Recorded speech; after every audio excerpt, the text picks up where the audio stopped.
Let's do it. We are here to talk some boxing. Lock in, stay tuned. Grand arrivals time. We're gonna break it all the way down. We're gonna do videos every single day up until the fight. So be prepared. Let's do this. Let's do this. So when it comes down to this video, it's Canelo Crawford, the grand arrivals. I want to hear y'all opinion. If y'all have not watched it, you need to watch it. Tune in and tell me what you think. I believe that Crawford, man, bro, it's just something in his eye. I was looking at him at the grand arrivals. Him and Bo Mac know something that we don't know. And Crawford just shut down all rumors. Crawford shut down all rumors of his shoulder. So y'all can take that shit out of y'all mind, bro. Like that whole Crawford shoulder fucked up. His shoulder is not fucked up. His shoulder is not fucked up. So y'all need to control that narrative and throw it away in the trash can because he is good. He is A-OK. He is A-OK. So I'm over here doing my ab workouts and stuff. But like I was saying, y'all need to quit saying that Crawford got something going on with his shoulder. Ain't nothing wrong with his shoulder. Stop with the rumors. There's too many men out here spreading rumors and the shit weird. That's weirdo shit. There's no need for rumors when we had one of the best fights, if not the best fight in the last 10 years. You know what I'm saying? So y'all got to get it together, bro. With the narratives of the rumors and shit, that's female shit. That's whack. Change that. Wait for y'all to come into the room, getting these ab workouts in, watching Canelo and his rise to the top since he was 15 years old, getting bullied in Mexico, turning into a superstar with all the anger that he had from his childhood of being bullied and being one of the only redheaded, freckled, kids out there. So he got bullied for having an elote vehicle, like truck. He got bullied for that. So shout out to Canelo for overcoming everything. You know what I'm saying? And not sitting up there just being mad just to be mad. Actually doing something about it. That's the key to being a champion. It's one thing to be sad. It's one thing to be depressed about your situation. It's another thing to get out of your own way, put your best foot forward, stay motivated, and find things that make you happy. And boxing made him happy. Whooping ass made him happy and calling names. And y'all should look up his rise, man. Look up the fight that Canelo had since he was 15 years old, knocking out grown men. I think his first fight was against like a 32-year-old. So he been fighting grown-ass men for a long time, half of his life. Half of his life has been fighting grown men. But this time, the Mexican had the tactics put in the work. So, like I was saying before, y'all come into the room. We'll wait for y'all to get in here. And we're going to discuss the grand arrivals, man. We're going to do a video on every single event that go on up until the fight. We're going to give y'all what y'all need, man.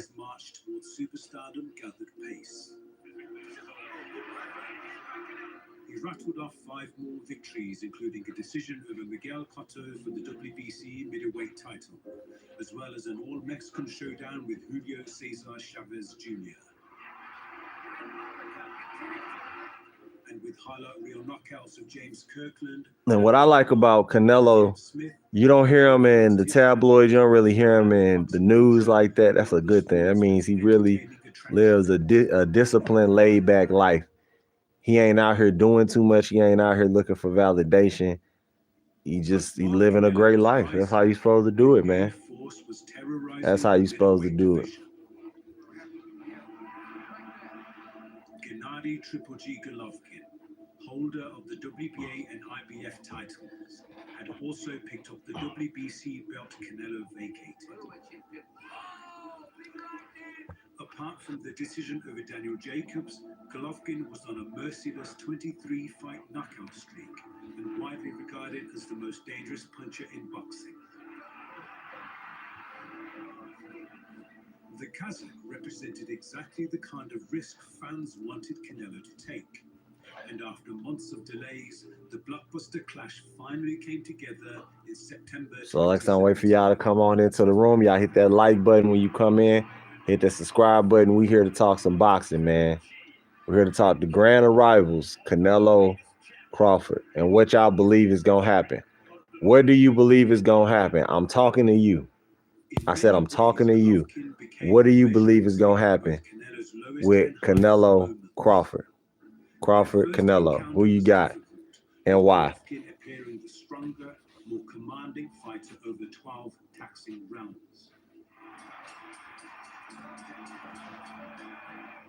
Most expected his hand to be raised, but in a highly like I said, who y'all got? Pow, pow, pow. Boom, boom, boom, boom, boom, boom, boom, boom, boom, boom, boom. Yeah, I wish I would have bet on a draw. I did not bet draw for Canelo Triple G. There was a lot of money missed out on. It was a 2,500 bet if you would have bet on Triple G Canelo back then. You would have made crazy amounts of money. As the second fight neared, another twist deepened the rivalry. Canelo failed a drug test in camp, leading to a 6-month suspension. Golden Boy Promotions Canel's promoter came out yesterday and blamed tainted Mexican meat for the positive test, saying even in his absence, anticipation for the rematch only grew. And after tense negotiations, the sequel was rescheduled. Y'all make sure y'all hit that like button as you come in and subscribe to the channel. Subscribe. Hit that like button and subscribe. We here to talk some boxing. You in the room for the right reasons, come on in. If you're not, get the fuck out. It's really that simple. Canelo, usually reserved, bore the weight of criticism openly.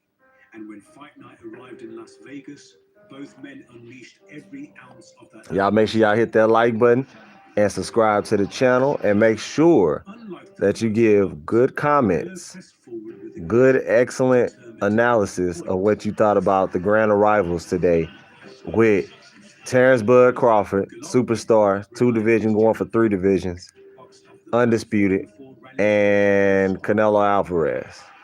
Canelo Alvarez being the guy who is very, very intelligent in the ring. Been fighting on a big stage for over 15 years. You got to give him his credit, man. You know what I'm saying? He's been had heavy expectations for 20. He's been in the sport for going on 20 years. I think it's like year 19, year 18 for Canelo. So y'all gotta let me know what y'all think.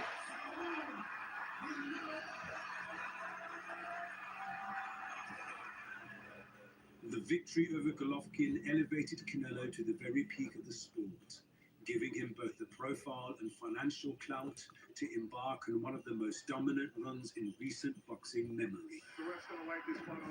Y'all make sure y'all hit that like button and subscribe to the channel. Hit the like button and subscribe. Fielding and Daniel Jacobs, he briefly jumped up to light heavyweight to stop a faded Sergey Kovalev for the WBO title, making him a 3-weight world champion.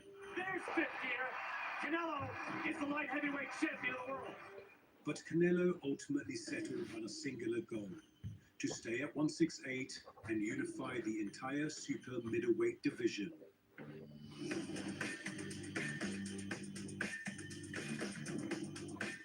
His mission began against the most established champion, Callum Smith, whom he outclassed to claim the WBA and WBC titles.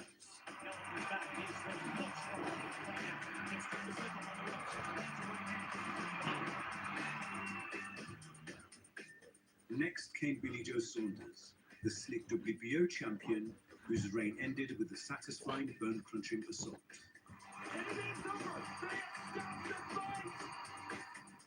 Finally, that left the IBF champion, Caleb Plant, a skilled southpaw who promised to hold Canelo's march to history.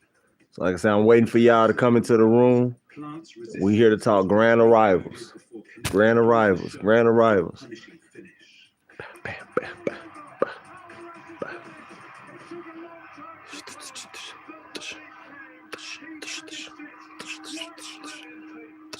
hit that like button, and make sure you subscribe to the channel. So now we're here to talk Grand Arrivals talk. What do y'all think about the Grand Arrivals? Did you see it? And if you did, what did you think of it? If you saw the Grand Arrivals, what did you think of it?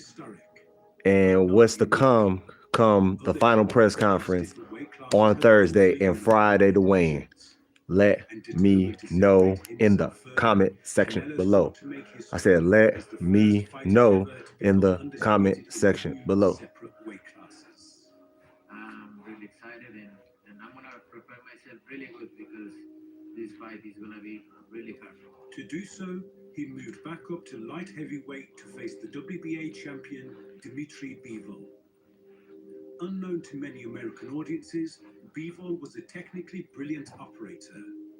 Fleet-footed, sharp at range, and built on the disciplined Soviet style of boxing. And stylistically, he was perhaps the toughest opponent Canelo could have chosen at the higher weight. I think people are sleeping on Bivol. I think it's going to be a great fight. Bivol can go in there. He's been waiting for this opportunity for a long, long time. Normally, Canelo's speed and skill had been enough to offset the many size disadvantages at these higher weights. But on this occasion, Bivol responded with nimble movement, crisp combinations, and masterful control of distance. Canelo struggled to establish himself as the Russian swept the majority of the rounds, handing. See what y'all talking about in the comments.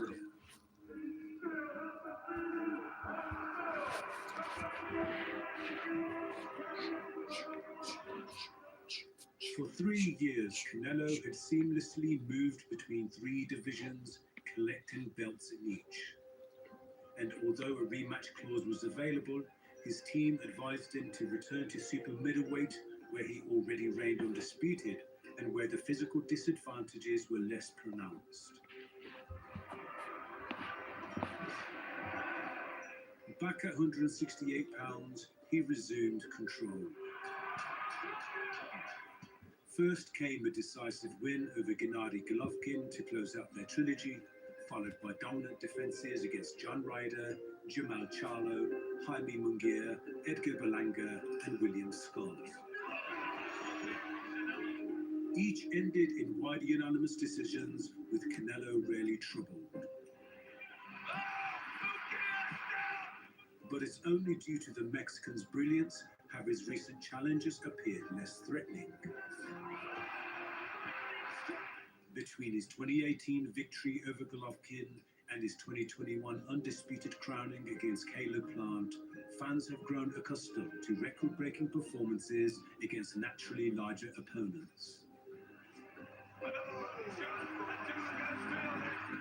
Men with height and reach advantages across super middle and light heavy were dispatched by a fighter who began. I believe that when it comes down to it, I believe that, And even now, you know, a person like Canelo Alvarez, who has all the power in the world, right? Canelo Alvarez is someone who has the power, he got the speed, he got the experience, he has put in the work. You know what I'm saying? He got the great body shots. As you can see, he got feints. He has it all. He has it all. So y'all let me know in y'all own heart of hearts, do you truly believe that Canelo's gonna beat Crawford? You know, let me know.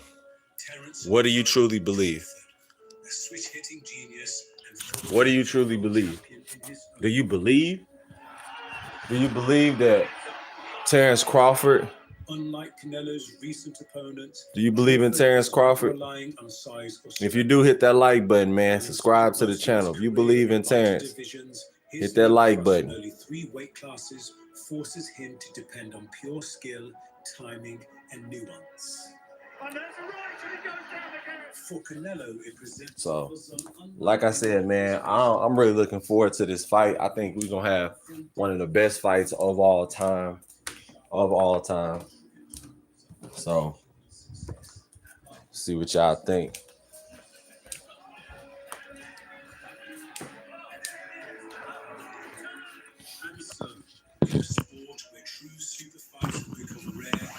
Like I said, y'all let me know though. Y'all the boxing fan.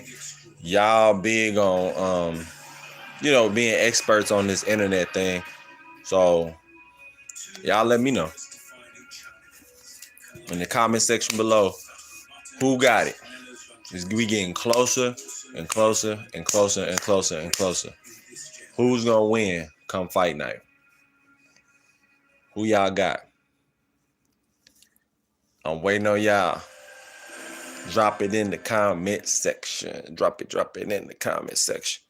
You got Canelo. Daniel Z said he ain't scared to tell y'all. He said he got Canelo. He ain't scared of nothing. Daniel Z said he ain't scary like y'all other 16 people in the room. Y'all other 19 people in the room who just watching me instead of saying what it is. Don't be scared. Be like Daniel Z. Now Daniel Z, why you got Canelo for what? Why do you have Canelo? What's so special about Canelo? Is it his punch? Is it his hooks? Is it the left hook to the body? Is the way he work combinations?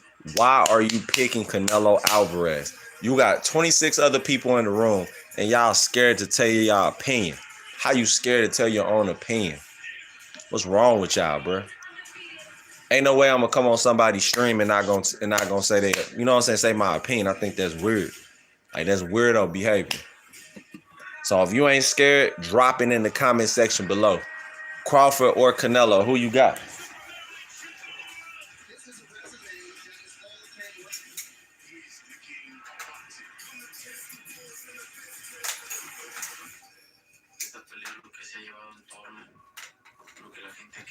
So I'm gonna say it again. Are y'all scared or what? We got 21 people in here besides Daniel Z, and y'all haven't said what y'all believe. You can't come on somebody else's stream and not say what you believe in. That shit weird. For real. Like, come on the stream, be brave like Daniel Z and say what it is. See, Daniel Z ain't scared. Y'all, it's 17 of y'all in here and y'all scary. That's a shame. I just finished up my ab workout waiting on y'all to come into the room, and y'all gonna come in here and not give y'all opinion. Y'all weird, bro. I don't understand y'all. Let's see here. Got 26 other people besides Daniel G, and y'all scared to give y'all opinion. Daniel Z says Crawford is a badass, but Canelo is a badass too. Canelo has never been knocked down. I believe Canelo can take Bud's punches. We gonna see. I don't know what's gonna happen. I do believe though that Crawford is gonna win because he has more intangibles and he's able to adapt more. Do I believe in Canelo though? Hell yeah. Canelo's proven himself. Canelo is like a well-oiled machine. Canelo is like, he's like a ranger in the army. You know what you're gonna get from the ranger. The ranger is gonna be accurate. The ranger is gonna snipe, punch hard. You know what I'm saying?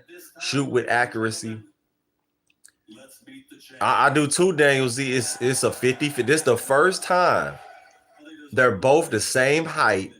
Crawford has to suck down his weight to get to 147, to get to 154. Crawford walks around 180, 175. So what makes you all think that him going down to 168 is going to make him at a disadvantage? He spars and been sparring bigger people, 175 pounders and up, his whole career. He never fought people his size. Let me say it again. Crawford never fought people his size. He always fought bigger. So what are y'all saying? Like, seriously. Hit that like button, man. There's no reason we should have 32 people in here and nobody hitting the like button. Nobody's hitting the like button. That's weirdo behavior. Why are you watching and you're not participating? Let me say it again. I know a lot of y'all are weirdos. I don't give a fuck. I don't care about a lot of y'all in the chat, to be honest. A lot of y'all weirdos anyway. You watching my channel, but you're not subscribing or you're not liking, you're not commenting. That shit is weird. I don't go to nobody else's stream. Daniel Z understands it. Shout out to Daniel Z. You ain't no bitch made ass, weird ass person. You come here and you actually give a good analysis. Daniel Z says Triple G, Beevil, and Caleb Plant couldn't hurt Canelo. So I don't think Crawford. I think Crawford different. I think Crawford put punches together better than all those fighters you just mentioned. And I even with Beevil is very talented, but Beevil doesn't truly commit with full power to his punches. To me, in my opinion, what I believe. You understand what I'm saying? I believe Crawford is going to lay everything on the line. If he gets knocked out, he gets knocked out. I think he's really going to go all out for this fight. This is his chance. This is his last chance, is how he looks at it. And he's going to give everything he can to win this fight.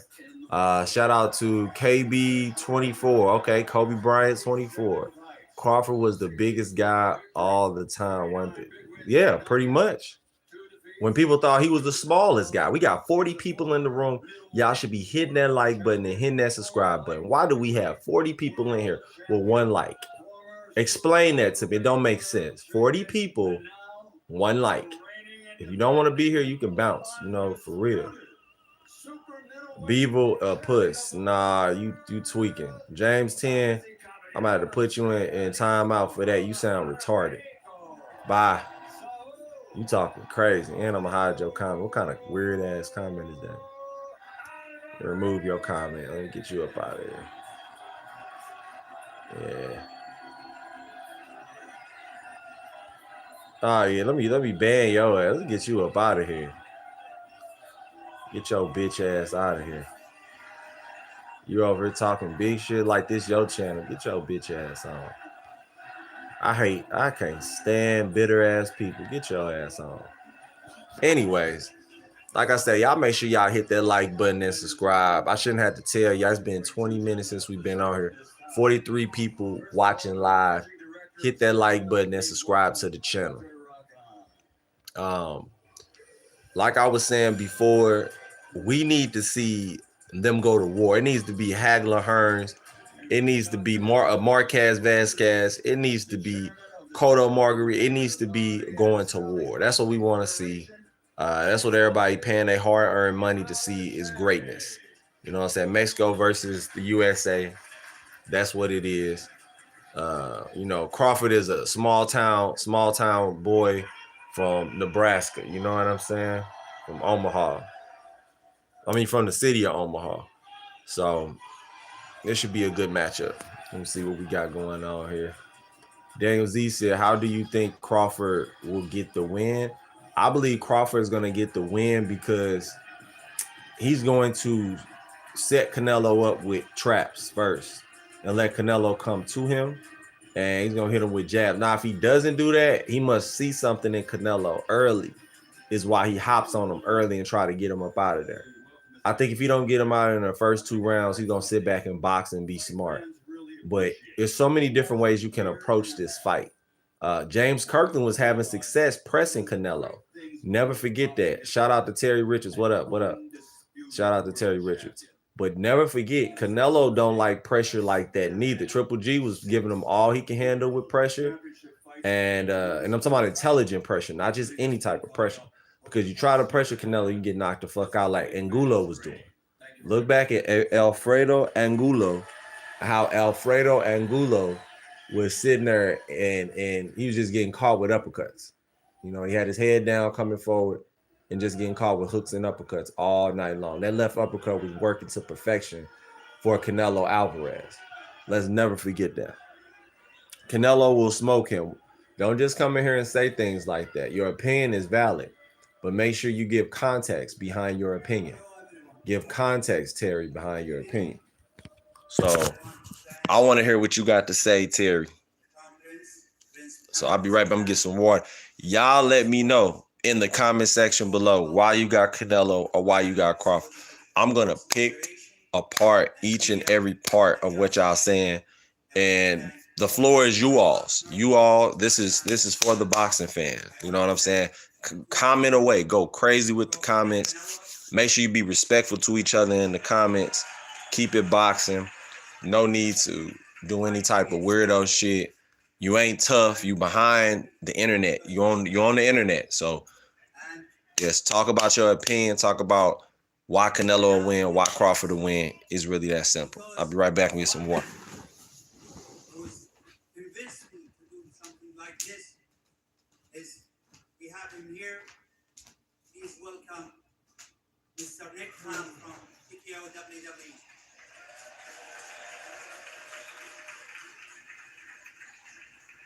I have now my brother behind the stage. He will come and continue this conference. I want to thank Bella from Netflix. I give her a tough time. She must understand. I am with her and I support her. All right, we back. We are back. Daniel Z has a good breakdown. Let's see what Daniel Z says. Boss Page says Canelo by TKO. Why Canelo by TKO? Break that down. Boss Page, break that down. Daniel Z says Billy Joe Saunders was out. Now, that was a good win.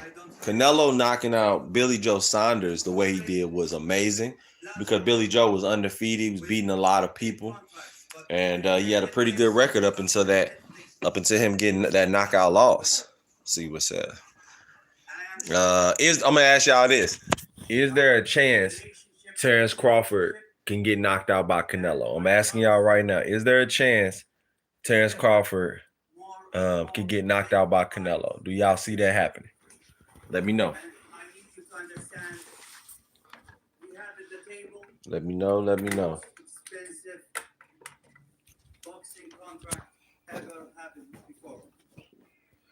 Shout out to Turkey Al Sheik, making sure everybody paid. The numbers, but I will leave it to the legend and the fighters. And now I will give the flag of the conference to my brother and dear friend, Dana White.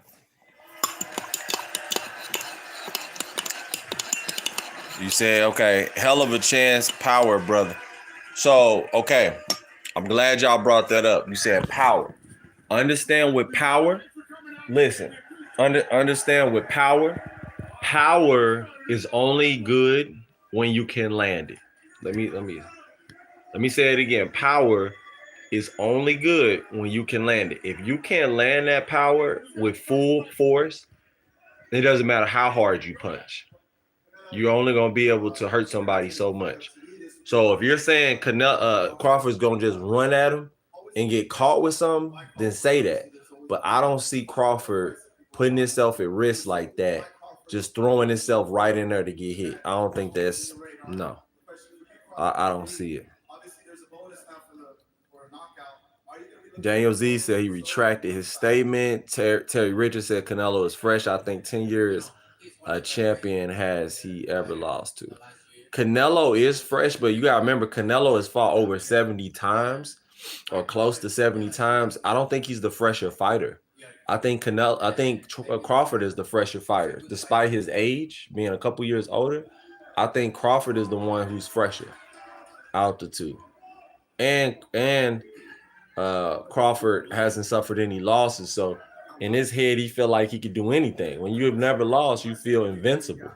You feel like there's no way you can lose.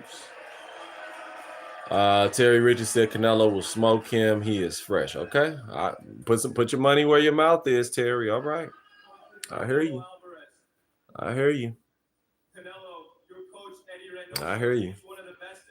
Like I said, give me a thorough breakdown on why, though. Tell me why. If you ask again, please. Coach Eddie Reynoso is one of the best coaches to ever do it. What have you learned from him in preparation for this fight? Oh, I learned everything. Eddie is one of the best. He's the best trainer in the world. And we have everything. We always try to learn something new. And, we're going to prepare ourselves just especially for... Canelo talking about he's preparing it correctly. I think Canelo, his style is going to give Crawford some issues because Canelo does a good job with the way that he approaches different fighters and different styles. And I think he's going to do better than what people are expecting, people who are Crawford fans.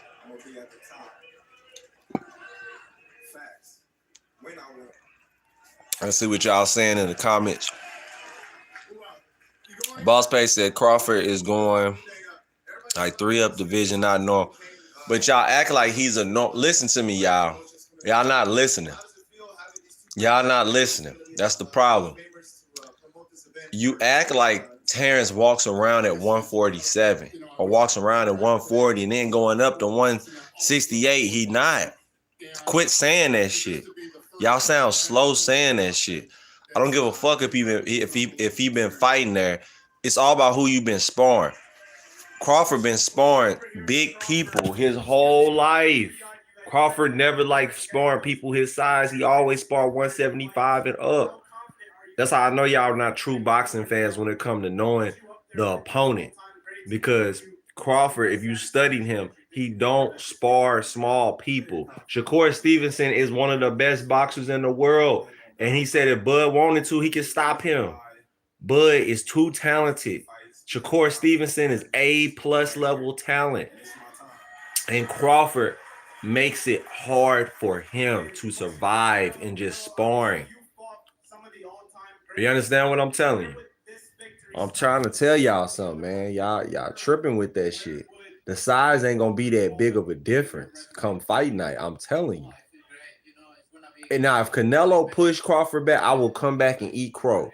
If Canelo pushed Crawford around like he was pushing Caleb Plant around, I will come back and eat crow. I will say, man, I was wrong.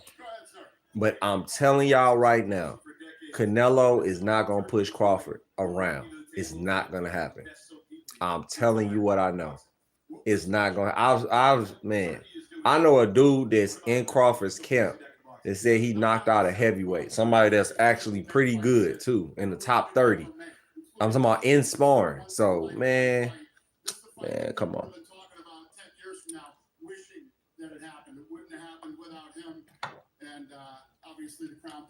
Does Canelo have performance allegations? Yeah, he do. You know what I'm saying? Of course he does. Of course he does. But we ain't gonna talk about that. That's gossip and rumors. I told you we don't do rumors. We don't do no gossip. We keeping it straight boxing. Brother, I hope you come back to this live after TKO Canelo White. Nah, I'm going to come back. This is my pace. I'm going to always come back. If I had to eat crow like I did with Canelo Cotto, because I thought Cotto was going to beat Canelo at the time, and I came back and ate crow for that, and I said, okay, yeah, Canelo the real deal. I became a super supporter of him right after the Cotto fight.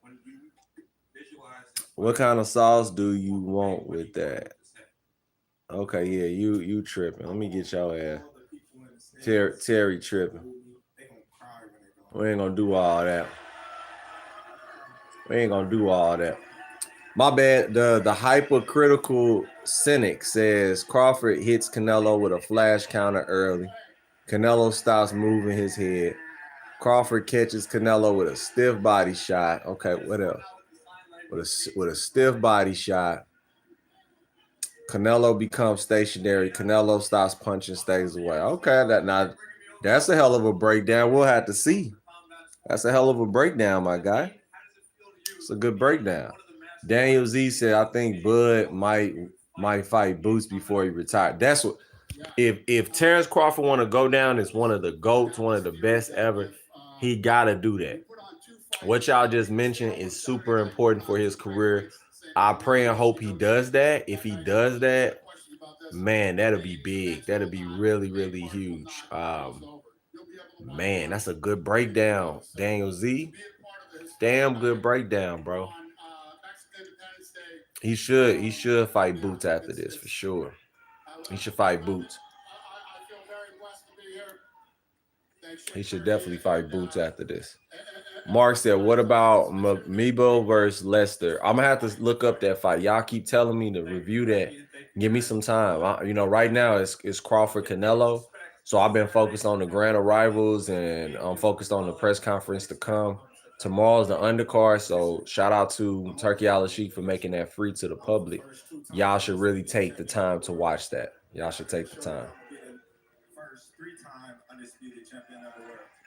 Terrence said he's going to be the first 3-time undisputed champion of the world. Y'all better listen to that, man. He said he's going to be the first 3-time. We've seen some photos come out of you guys eating together, kind of joking around. The interview with Piers Morgan was very friendly. You explained to fans how. So, like I said, we got 30 people in here. One like, what is going on? Hit the like button. Maybe I gotta smack some sense and hit the like. But why do we have people in the comments and nobody hitting the like button? Hit the like button. What we doing? What are we doing? Hit the like button. Three things to do. Hit the like button, number one. Number two, subscribe. Subscribe. I do MMA videos as well, Daniels. I'm a huge MMA fan.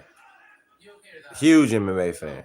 Number three, hit that bell notification icon so you can get all my boxing news, analysis, and updates. You have to do that. Otherwise, what's the point of being here? Use your common sense. Thank you. My goodness, man. It's not that difficult. We have 23 people in here right now, man. Come on. What we doing? What we doing? Hit the like button. Hit the like button. But shout out to the people who have come in here and participated in the comment section, giving good analysis, being smart. You talk about MMA. Topuria talking about he want to fight Crawford. Crawford will knock out Topuria in one round. He talk about he will knock out Crawford. Fuck that. Topuria is very talented. Ilya is very talented. 17-0. But I'm telling you right now, Crawford would knock him the fuck out. It won't even be close. He won't be able to touch Crawford. You guys watching MJ versus... Yeah, when is the MJ versus in the way? Hit that like button for me, y'all. When is the MJ versus in the way? When is that? Okay, Sunday. Thank you. Appreciate you, Mark. Daniel Z says Dana White's Zuffa boxing is supposed to be on Paramount Plus. Okay. Thank you for y'all educating me on some shit I didn't know. Thank you. Appreciate that. I appreciate that very much. So let's see what y'all talking about now.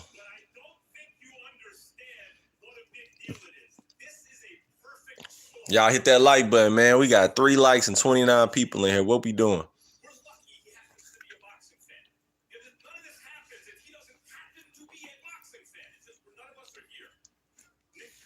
We got 22 people in here. What we doing? Boxing is my favorite. It's same here. Boxing is my favorite, but I love me some MMA because I love Brazilian Jiu-Jitsu. I've trained in that for 2 years. I love wrestling. Wrestling is fun. I like learning the different suplexes and techniques and pins, different holds, different guards. I love, the ground and pound is cool too. Not a fan of all of the hip on hip movement, but ground and pound is cool too. I like takedown defense. It's cool. Watching that because I learned a lot from doing that. So if I ever get in a street fight, I know how to defend myself accordingly. So yeah, MMA, it's a lot of different things that I when it comes to boxing, and it's a lot of shit I fuck with when it comes to this girl keep calling me, man. This shit crazy. But it's super duper important for what they are. I love pro wrestling. Pro wrestling is my first love. Low key. That's the first thing. My mom bought the first pay-per-view. The first pay-per-view. I really enjoyed it. I thought it was amazing. Hold on 1 second. Let me see. Getting the takedown color. Okay. Yeah, let me get you up out the paint. Let me get you. You being weird, blank. You gotta go. Peace. You gotta go. Being weird. So, let's see what y'all saying now in the comments. Remove that comment. It's fucking goofy. Just goofy. Let's see here. I might have to get me a new mod in here just for today. Who wants to be a moderator? If you want to be a moderator, let me know in the comments. Crawford? Let me know in the comments. Hey, y'all hold on for 1 second. Let me answer this call real quick. I ain't going nowhere. Just let me answer this call.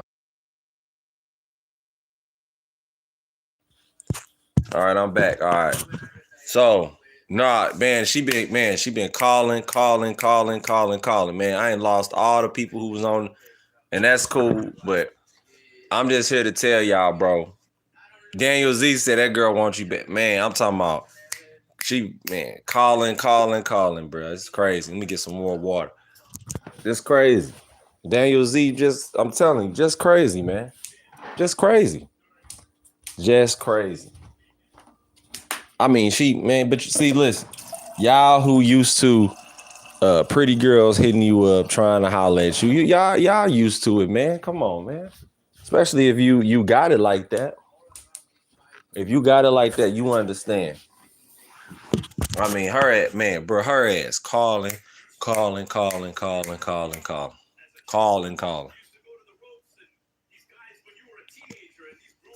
to get that late night special. You know what I'm saying? Trying to get that late night special, if you know what I'm saying. Well, if you still in the chat, put a 1 in the chat. If you still in the chat, put a 1. If you see everybody popping back up, that's what I'm talking about. Frappa Mochaccino. If you still in the chat, put a 1 in the chat.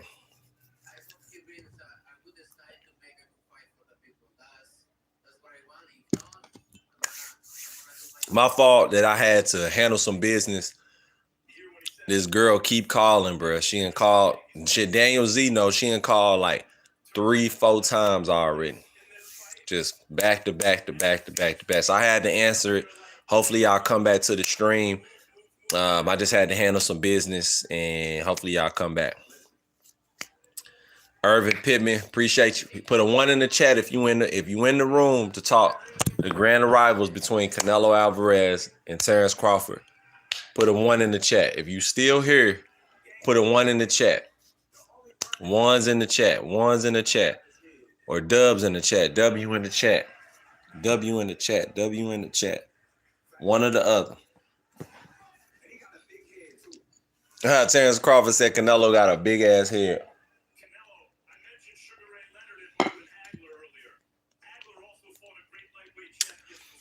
Let's see here. See what y'all talking about now. Let's see what y'all talking about. So, man, who y'all got, man? Come on, Irvin Pittman. Who you got? You got Crawford or Canelo? Come on, man. What y'all doing? Who y'all got? Who y'all got? Who y'all got?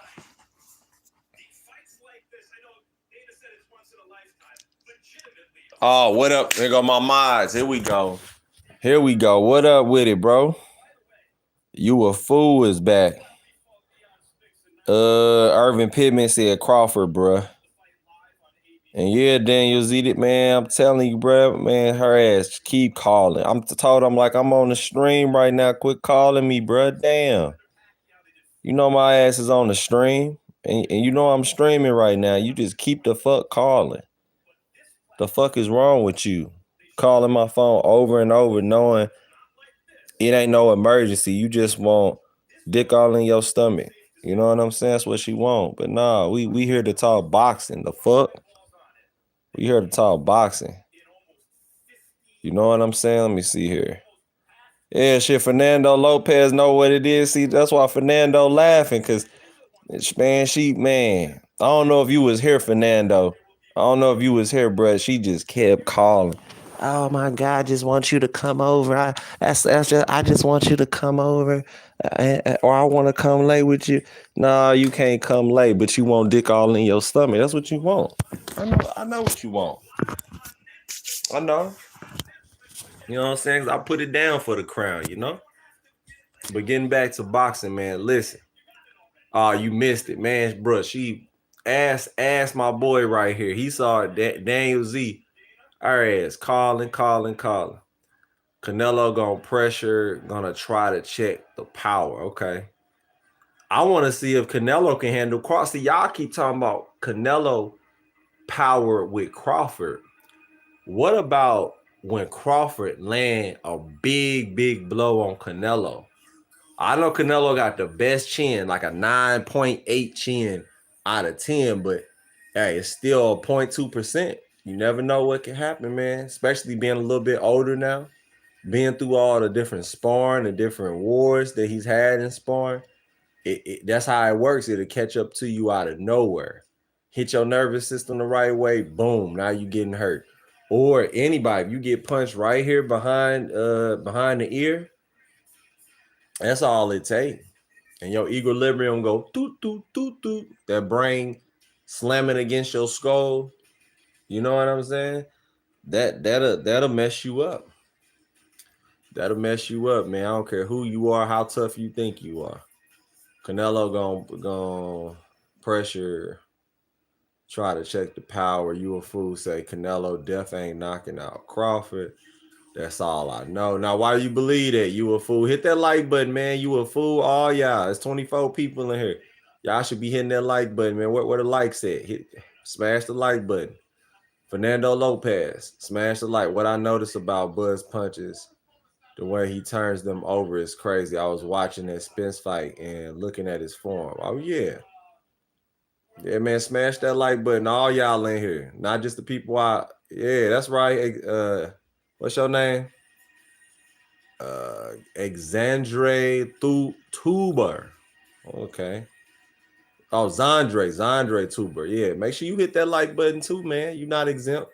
Hit the subscribe button as well. Subscribe to the channel. All of y'all. All 22 of y'all in here. Subscribe.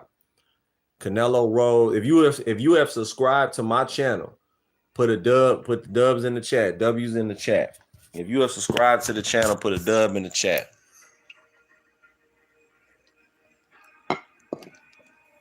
If you have subscribed to the channel, put a W in the chat. Let me see here. Let's see here. We got Mel Parker, Fernando Lopez. Who else have subscribed? I know you did. You a fool. You know what I'm saying? You my mind, so I'm already knowing. You know what I'm saying? You my guy, bro. I already know. Dubs in the chat. If you have subscribed to the channel, dubs in the chat. Dubs in the chat. Dubs in the chat if you have already subscribed. Boy, Terrence and Canelo was getting active on stage. Boy, I can't wait till the final press conference. Ooh, I can't wait. Dubs in the chat, man. Dubs in the chat. If you have subscribed, dubs in the chat. Man, I don't understand. It's 21 people in here. At least half of y'all should be commenting. Why are y'all so scary, bro? Y'all act like y'all fingers are broke. Are your fingers broken? It's 21 of y'all in here consistently. We should have at least half of y'all engaging. So now 26 of y'all in here. Why are you not commenting? Are you scared to comment? This is not the place to be scared. You come here. I'm here for y'all. This ain't for me. I'm here for you all. You know what I'm saying? I'm here for y'all. Get your opinion off. You know what I'm saying? Say what's on your mind. Eric Velasquez says, I was going with Canelo at first. And I was too, because I was talking about the size. And then I started thinking about it. I said, no, Bud walk around at 168. This ain't no big deal. He walk around big. Crawford is a counter puncher, so pressure ain't gonna be up. Yeah, and he ain't. Canelo ain't gonna do nothing that he ain't seen before. That's what y'all not understanding. Canelo is not gonna do nothing he has not seen before. I want y'all to really understand that. That's why this fight's so even. Tomorrow's live training demo. Yeah, we gonna get to see something. I'm glad you brought that up, Xander, or Zandre, as I should say, Zandre Tuber. Great point. Nobody else has brought up that point. Nobody else has brought up that point. You understand what I'm saying? We're gonna get to see what they both really about come tomorrow. Great point. You know what? I'm gonna stream tomorrow. I'm glad you brought that up. Smart. Canelo gonna bait Crawford into something bad. Mel Parker, show me, give me an idea through your words. Type in, how is he gonna do that? Mel Parker, you need to hit that like button. Irvin Pittman, if you already hit the like button, you cool. Who else in here? Because it's on, man. Fernando Lopez hit the like button. Eric Velasquez, make sure you hit the like button. If you've hit the like button, put a W in the chat. If you subscribe, then hit the like button because it boosts the algorithm. That's why I'm having y'all do it. And I'm going to shut up about it. I just want y'all to do it because it boosts the algorithm, get more people in here so everybody can talk. Everybody can dialogue. I like to see a boxing community of people speaking and talking to each other in the comments. You know what I'm saying? Boxing conversations is a fun thing to see. For me, anyways. Shit, Crawford way too smart for the bet. Yeah, he too smart, bro. This ain't nothing he ain't seen. Crawford has 42 fights himself. He's a veteran in the sport. That's what a lot of people are missing. I don't understand why people don't get that. The man is a veteran in the sport of boxing. The only time Crawford would be fucked up is if he get high or he get drunk or he on some drugs or some shit.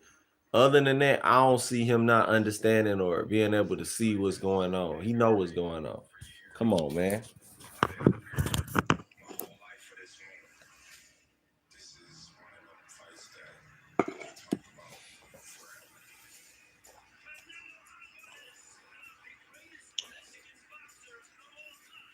I'm just watching highlights, watching programming of Canelo, Crawford. That's all I'm doing all night till I go to sleep tonight, man.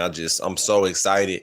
I feel like a little kid again, man. Like this is beautiful, bro. Like this is dope. Make sure y'all get y'all Netflix accounts ready and make sure you watch the fight.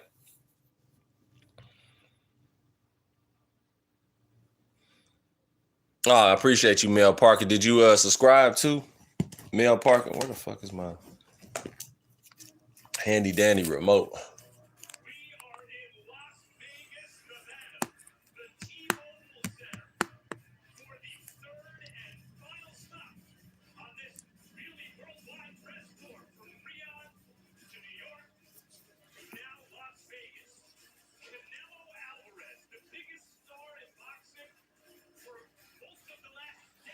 Yeah, I bet on fights. Yeah, I'm gonna bet $250 on Crawford winning, and then I'm gonna bet another 100 on the draw. Yeah, y'all tripping off a draw, bro. Draw is very important. Draw can make you more money than betting on the actual the winner or the loser. Shit, draw is a great option. Draw is a great option. Let's see here. Irvin Pittman said watching Canelo Triple G fight. Man, that was one of the best fights of all time. They went at it, man. That was a beautiful fight. Canelo, listen, I'm picking Crawford, but I'm a huge Canelo fan. I've been watching Canelo half of my life. Canelo's a big part of my life, bro. Like, I fuck with Canelo. Like, he's an awesome representation for Mexico. Like, he's dope. You know what I'm saying? He's a pretty good role model, stays out of the tabloids. He really don't. I think TMZ only talked about him because he dates some of the finest models in the world. So what's there to not like when it comes to Canelo, bro? Like, he's an awesome person. Some people say you're an asshole.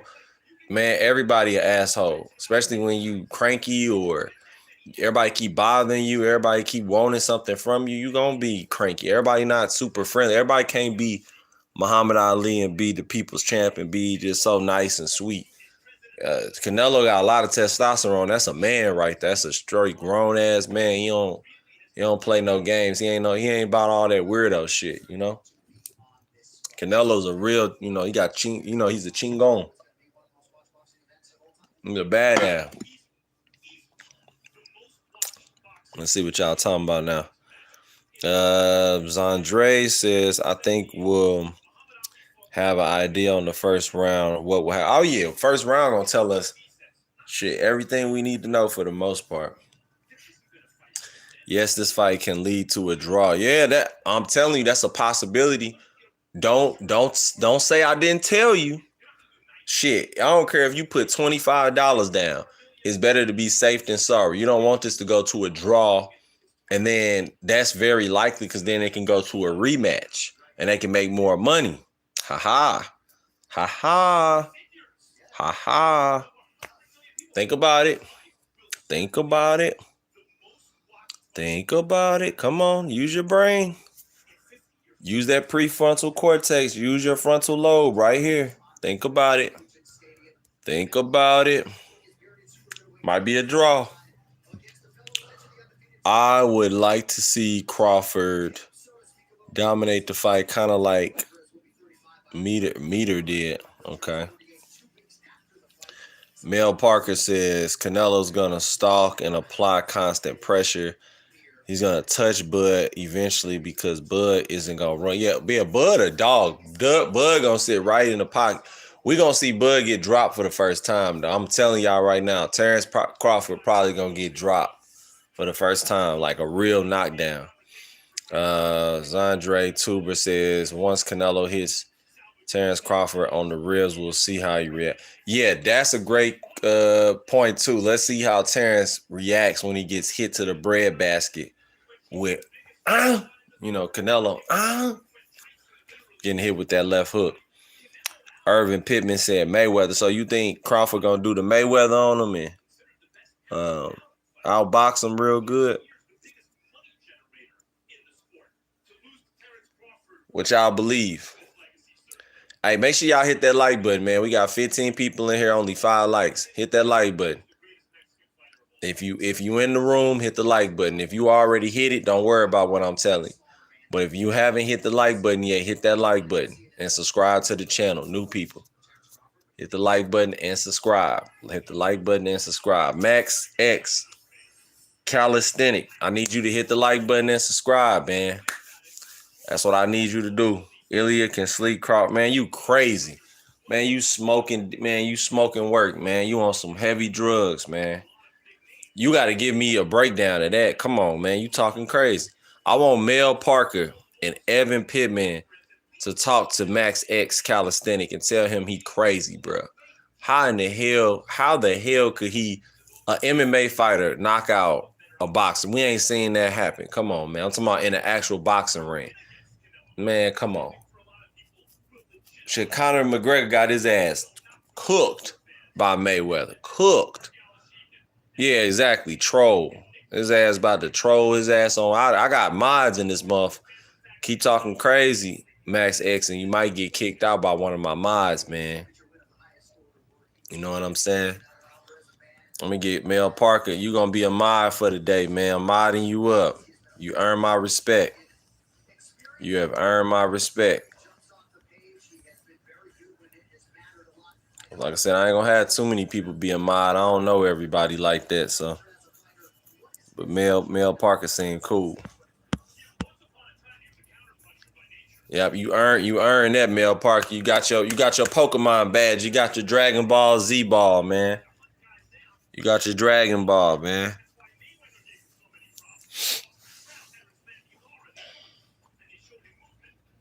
Yep, you got your Poke badge, as they would say. You got your badge. Yeah, make me proud, man. Somebody get the trolling talking crazy. Kick their ass to the curb. Don't allow people to come into the chat on some bullshit. All right. I'm counting on you, Mel Parker. I'm counting on you. Make sure y'all hit that like button and subscribe. We talking Crawford Canelo all night.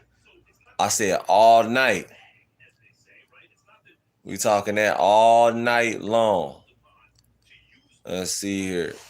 Zandre Tuber says he can win, but it has to be shoot and run, but it's going to be hard not getting hit on the ribs. I think Terrence Crawford will get hit hard, which will make him gas earlier. Plus, he won't be as fast as in welter. That's to be seen. Some people say he does still have his speed, being at 168. So we just gonna have to see. I think I'm of the belief that if you don't have to suck down to the weight as much, and your brain gets to retain more water, more electrolytes, and it's alkaline. And I'm of the mindset that if you don't have to drain your kidneys and drain yourself so much, I think you're gonna do better than a lot of people. I think we're gonna see something really, really special. Really, really special when it comes down to Crawford. I think even better than before. I know I sound crazy, but even better than before.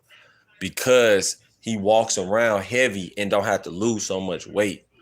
I think that's going to be very beneficial to Terrence Crawford. He gets to eat full meals. He gets to eat 3 and 4 times a day. You're happier. You're not snappy. Terrence seems calm. He doesn't seem angry. Think back on all the fights of Terrence Crawford. He's always angry, very upset, irritable, and very skinny. And his face is always sucked in. This is the first time we get to see a healthy, happy Crawford around his family, training hard, running miles, but you don't have to stress yourself and wear those plastic suits to suck down to a 147 or a 154. Like, just think about that. That's a huge component. Think about yourself if you're drained and you're irritable and you haven't ate all day, but you got to work out. You're going to be pissed the fuck off too. David Ray Gosa says he made a career of being a weight bully. He shouldn't have been fighting every weight he get knocked over the head. Okay, I feel you on that. That's valid. That's definitely valid. Let's see here. Okay, but he was much worse at light middle. Zandre, I don't count one fight to say, well, that's how Terrence is gonna be. I think you gotta understand styles make fights, and Madrimov is a hard style for anybody. And Madrimov, he just was awkward as fuck. Like, he was bouncing around like a kangaroo, and he was doing all of this and just bouncing all crazy and using angles and stuff. It wasn't that easy of a style. It wasn't just a come forward, flat-footed style, is what I'm trying to tell you. Plus, Madrimov had a lot of counter-punching tricks and different feints that Crawford had not seen up until that point. So he learned on the job. You know, it's just one fight out of many. Any other fight, Crawford dominates, and you know that. You know? So at least Zandre understands that. Appreciate you understanding my point. But we just gonna have to see. That's what makes it so beautiful. At the end of the day, we just gonna have to see what happens next, you know? See what y'all talking about now in the comments. Let's get ready to rumble. That's right, Michael Buffer. Talk your shit. Let's get ready to rumble.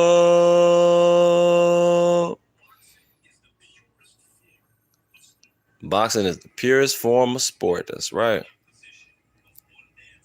Y'all hit that like button for me. We got 17 people in here. Hit that like button and subscribe. Hit that like button. Smash the like. Smash the like. Smash those likes. Hit that like button for me, y'all. Smash that like button. We at 7. We should be at least 10 right now. Take the time to hit the like button if you still in the room. And make sure you comment, y'all. There's a lot of y'all still sitting on here and you ain't commenting. I can see if it was 50 people and 25 of y'all commented, but we got 17 people and at least 9 of y'all should be commenting. 8 or 9 of y'all should be consistently commenting, man. Don't be scared.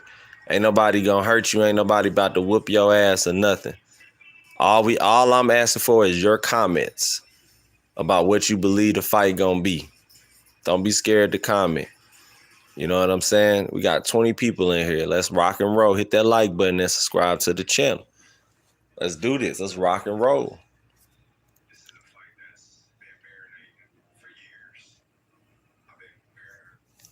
Yeah, let's rock and roll.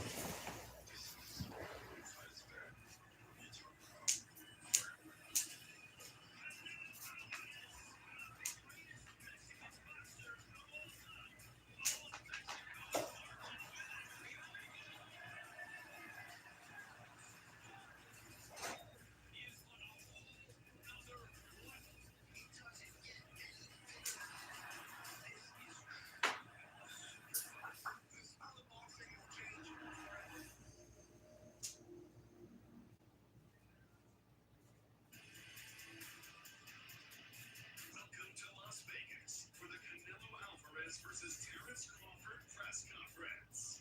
It's a once-in-a-lifetime fight, and the clock is ticking down to September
All right, let's see what we talking about here.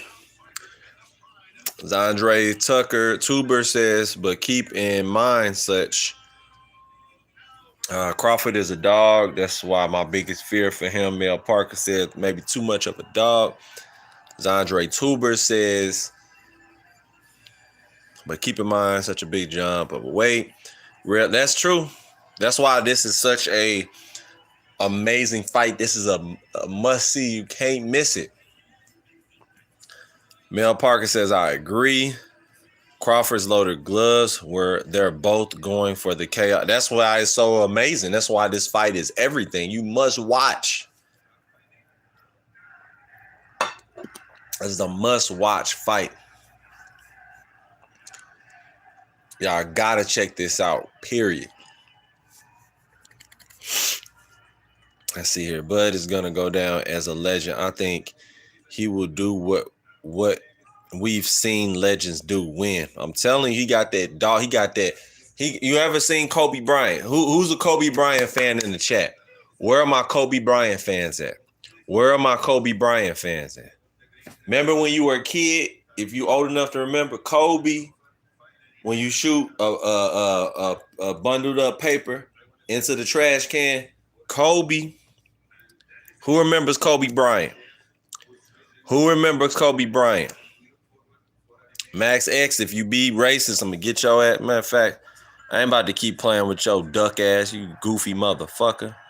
I don't keep telling you the same shit. Are you fucking retarded? Hit that like button. Nazario Perez. Hit the like button and hit the subscribe button.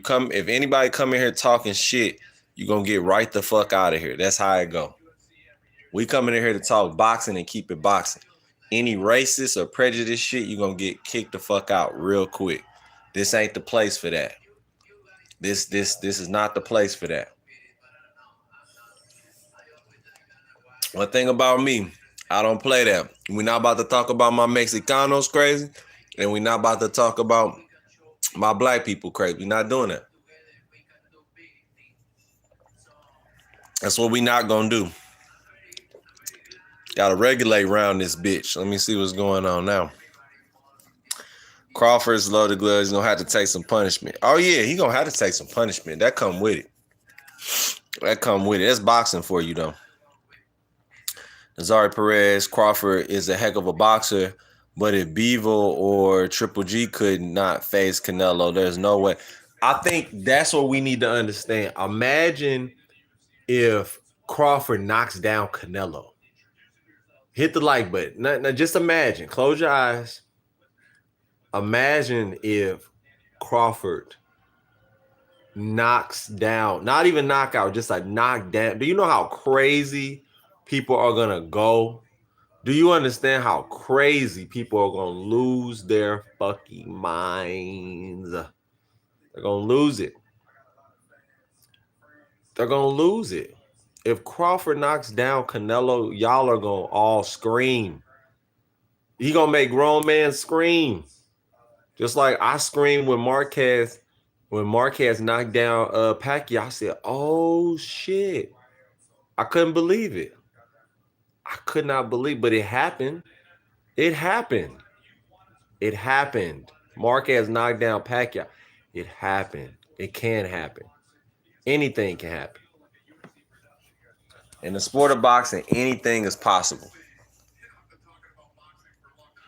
Don't ever think the impossible cannot be possible. That's what I'm trying to get y'all to understand. This is a sport at the end of the day. They're both going to put themselves at risk. They want the biggest reward, which is victory, which is glory. They're both about glory. They're about their money too, but they're about glory. That's why I'm watching this fight. This is no Tom and Jerry show. This is no Mike Tyson only fighting for fucking money. This is not no Jake Paul show. This is not no bullshit. Hit that like button, man. What y'all doing? Why we only got 7 likes in here? Hit the like button. I need y'all to hit the like button. We have 20 people in here. Hit the like button and subscribe. If you've hit the like button, put a 1 in the chat. We're going to keep doing this until y'all get it right. Hit the like button. Anna Juarez. What's up, Anna Juarez? ¿Qué pasa, mami? ¿Qué pasa, chula? Ana Juarez says, all right, you men enjoy the chat. Remember, no matter who you rooting for, it's going to be a great fight. That's right. Peace and blessings. Peace and blessings to Ana Juarez. Gracias por todos. She is very, very good energy. So, gracias por todos to Ana Juarez. Crawford's Loaded Glove says, yep, this will be a good one. Nada going to work, okay? Bueno trabajo. Safe travels. Safe travels. Let me see here. Good night. Buenos noches. Buenos noches, muchacha. Let's see. If you follow boxing, you would agree with that. Anything can happen. Yes, anything is possible. And that's what makes boxing fun. That's what makes it exciting, that anything can happen. That's what makes it so exciting. Anything can go on. Canelo said, you want payday? Payday. I noticed. I love when Canelo goes off. Canelo is one of my favorite personalities in boxing history because when he goes off, he goes off. He be like, payday, payday, you want payday? I noticed. His English is great. Let me see what y'all talking about. Zandre says, sad thing about it, although Terence Crawford is the underdog, Canelo is the forward because he spent the whole time.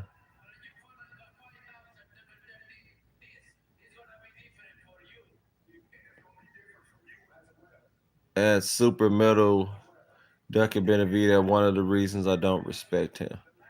But come on, man, he's fought over 20 or close to 20 world champions. His last fights have been all championship fights for like the past 10 to 13 years, man. You got to respect Canelo. Where are you watching that at, man?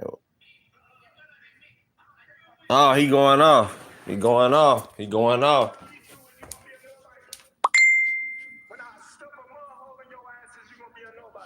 Whoo! Whoo!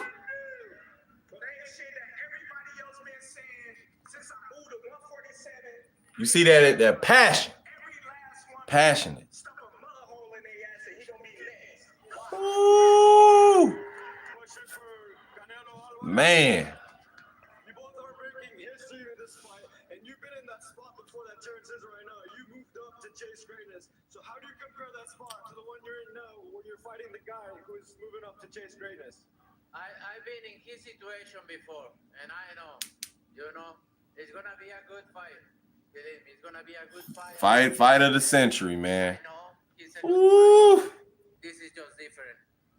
Hit that like button. I need y'all to hit that like button for me. Hit the like button. A good fighter, jump up and Hit that like button. Where the likes at? Smash the like, smash the like, smash the likes. you're gonna find out. That means you're a good fighter, and Bivol is a great fighter, right?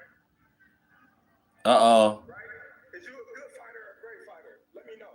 I'm a great fighter. So you got your ass whooped You're a by a good good fighter, right? You're a good fighter, I'm saying. but I'm great. Okay. And coach, every time you stepped up, you lost. Great fighter. I'm not. Coach, for Terrence Crawford. They was going at it, man. I love this stuff, man. Hey, that's what boxing's all about. They was going at it, bro. They was going at it, man. That's big. There it is, man. That's energy, man. I'm telling you.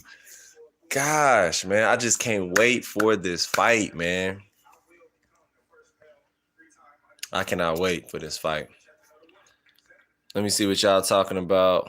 Canelo might be a duck, but man, listen, Canelo, man, he's just a duck with the Benavidez fight. But I'm telling you, Canelo is not scared of nobody. Canelo has fought over damn near 20 world champions and beat damn near all of them. Canelo has like an 80% win percentage against top fighters. That's amazing. Y'all not giving him enough credit. Shit, even Julio Cesar Chavez didn't beat a lot of his rivals. A lot of his rivals got knocked. I mean, they didn't knock him out, but they beat him. Oscar De La Hoya was his rival. He beat him. I don't care if Chavez was over the hill. I don't want to hear that shit. Pernell Whitaker, they fought to a draw. You know, Chavez didn't do what he was supposed to do neither, if we keep it real. He only beat maybe 3 or 4, maybe 6 top champions of that time. Majority of his fights was cab drivers, losing people with losing records. That's the honest truth.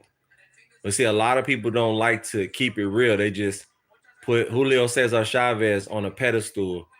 And he was talented, and he was a dog. He would sit right in your face. He would throw punches and bunches. Great body puncher. Got a lot of body punching knockouts, but I'm telling you, a lot of that was rose-colored glasses.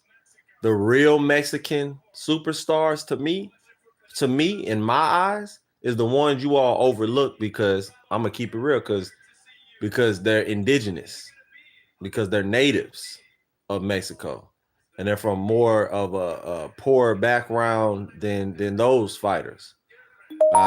For instance, Julio Cesar Chavez had a great record, and he was awesome. He's in the top 5 to me of best Mexican champions of all time. But Salvador Sanchez would have been bigger than him to me. He was more talented, had more skills, had more intangibles before he passed away from a car crash. You have Juan Manuel Marquez from Distrito Federal, Mexico City, Mexico, who was trained by the legendary Mexican trainer Nacho Beristain. I know my boxing, man. I know my Mexican boxing as well, bro. You know what I'm saying? You have Finito Lopez. Never forget about the great Finito Lopez, who was 49 or 50-0. Never forget about Finito Lopez. If you're a Mexican, you should know who Finito Lopez is. If you're a true Mexican boxing fan, you should know about Finito Lopez. Israel Vasquez is one of the best Mexican fighters of all time. Marco Antonio Barrera, definitely in the top 5. Eric Morales beat Manny Pacquiao. First one in American soil. Let me say it again. First one on American soil. First one on American soil as a true Mexicano from Tijuana. Let me say it one more time. Maybe you didn't hear me good. From Tijuana, one of the most poorest areas. And Eric Morales came over here, sparred some of the best. He even sparred the late great Edwin Valero, El Inca from Venezuela. Okay, I know my boxing. I do this shit. I do this. Do you understand? I'm not looking at no teleprompter. I'm not looking at no Google, because I lived it. I don't have to do my Googles. I don't have to look at GBT, because I've lived it. It's called experience. As a man, a lot of men are not men today because they depend on fucking a wingman to help you get a girl. There's a wingman app that you can just type in, how do I get a girl to do this, or how do I get a girl to do that? You got to be a man and go do it yourself. Get out here and experience some shit so you can have the confidence like I got me talking my boxing shit. Confidence is everything. Hit that like button, man. Confidence is everything. Confidence is king. People always say cash is king. No, confidence is king. Because as fast as you make the money, you will lose the money without confidence. You have to have a overwhelming confidence and believe in investment. But anyway, let's get back to boxing. My bad. I don't want to bore y'all with that, but it's the truth.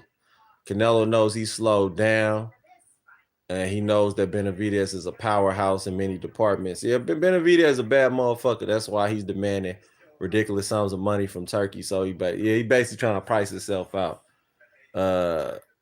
Zandre said smash the like. Yeah, smash the like button, man. We got 13 people in here, 9 likes. Come on, man. You know what I'm saying? Let's be better. Let's not be bitter. Let's be better.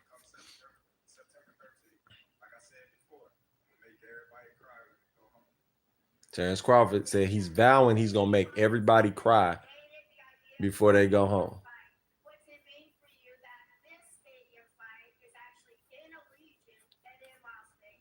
We got 15 folks in. What y'all think about Terrence confidence going into the Canelo fight? What do y'all think about the confidence that he has? Evan Pittman says big build up. Nah, he's not scared, man. Canelo is serious, but Crawford is my guy. I'm riding with him till the wheels fall off. Respect. So you a loyal dude. There ain't too many loyal people anymore, man. Shout out to you for being a good, loyal person. Most people are flip floppy. You know what I'm saying? Flip floppy.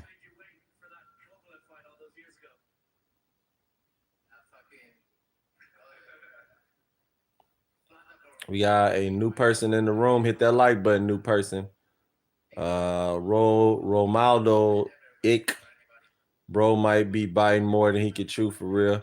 Yeah, we gonna see. A lot of people think that, and that's a valid way of thinking. While JJ says Crawford is gonna win the fight. Okay, why is Crawford gonna win the fight? Zandre says another important point is Canelo hasn't knocked out anyone in 4 years. Good point. Good point. But then again, Canelo, one of them people seem like if he ain't motivated, then he ain't gonna get it done. Hold on. He knocked out Caleb Plant. Was that 4 years ago? Did time fly by that fast? Look it up. I thought that was just like 2 years ago. That was 4 years ago. Talk to me now, guys. Was the Caleb Plant fight versus Canelo 4 fucking years ago? That's amazing. I'm gonna have to look that up. Y'all, somebody look that up. He's gonna counterpunch Nello and fight him, but fighting smart. Not taking too much damage. Okay. Irvin Pittman says very good point. Ralmaldo, bro, I don't care what anybody says. That Canelo power is no joke. Yeah, Canelo can punch, bro. He can fucking punch. No joke. That speed, but Berlanga does not see the hook coming, bro. Yeah. Yeah, Canelo got some fast hand speed. People don't give him enough credit for his hand speed. He got hand speed. He got quickness for sure. Wow, JJ says that's been for a damn time be flying. Wow. I remember watching that fight like it was yesterday. Canelo has def decline. I'm not gonna lie. Well, him declining, I wonder what is that too? What do you think? Is it from accumulation? You just don't decline out of nowhere. You think it's age? What do you mean by he's declining? Is he not throwing enough punches that he usually throws? Where is the decline coming from? He almost lost to William Skull. I think that was him just not wanting to chase him around. Some fighters just hate that. They just don't want to. They'll rather look bad than to chase and to cut off the ring.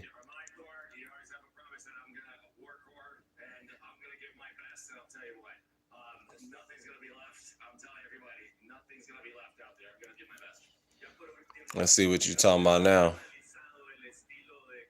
You almost lost to William Skull. Wow, JJ says, Romado Elk says, but Crawford is a dog, though. He is a dog, and that's why I say anything is possible. You know, boxing like me, bro, I should know that extra weight fucks you up. It do. It do. You right. Extra weight can, especially when you're not used to fighting at that weight. Wow, JJ said he's getting flash knockdowns, but they still gonna go 12 rounds. Skull was horrible. You didn't want to. Yeah, Skull was one of the worst fighters I've ever seen, bro. He only threw 34 punches. I think that's a record. 34 punches in a 12-round setting. He was terrible. Absolutely terrible. Fucking horrible. I never want to see William Skull fight as long as I live. As long as I live, I don't never want to see that man fight ever. It was a disgrace to boxing. Horrible. As Canelo said, you are a horrible fighter. Horrible. You're a horrible fighter. Horrible. Love when he say that. You are horrible. Have you not seen yourself? You horrible.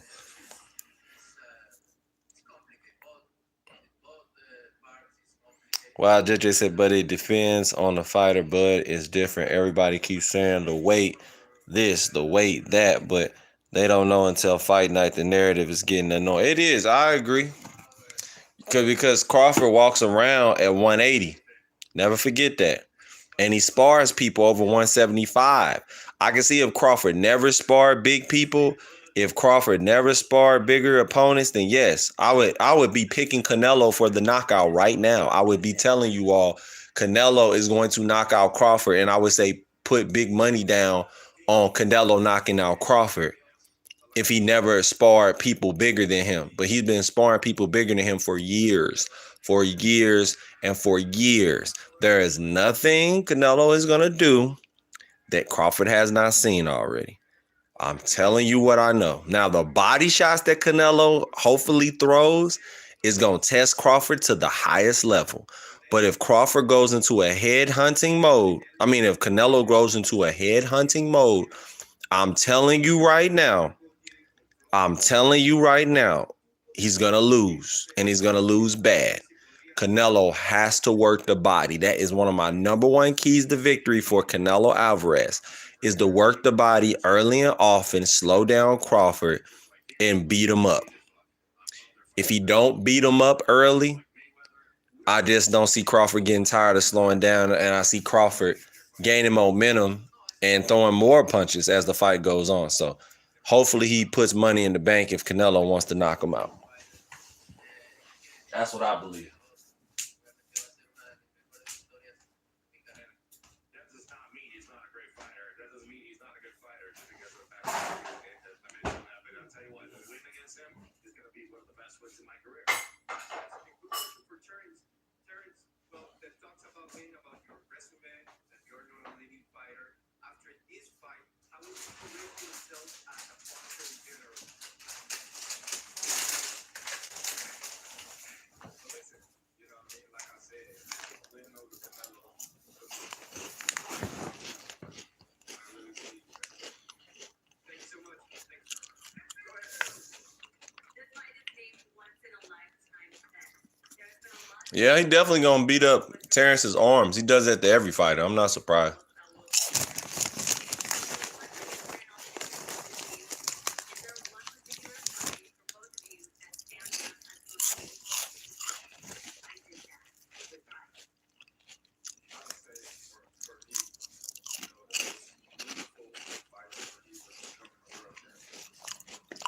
Wow, JJ, you making a good point.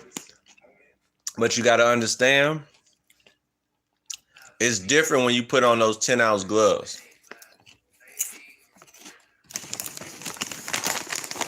The power, Canelo probably hits like a rock.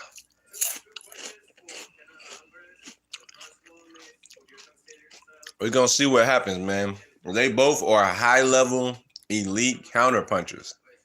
That's what makes this fight so amazing.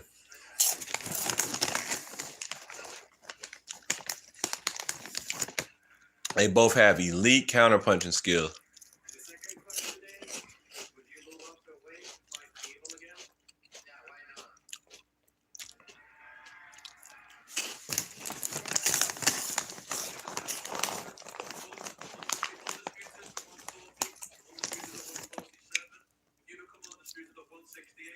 Where do you feel like you would rank 10 of the greatest fighters of all time?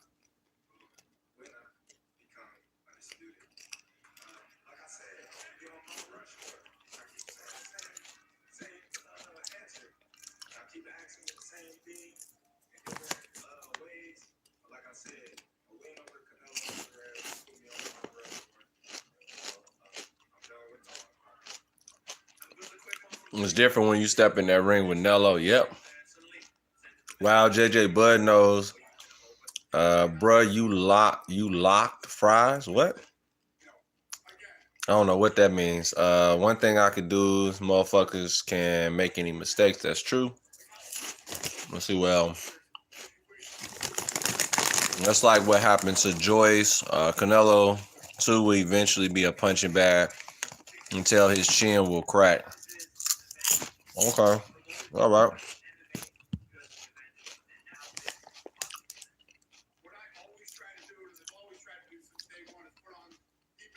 Oh, yeah, I am locked in on this. Yeah, hell yeah.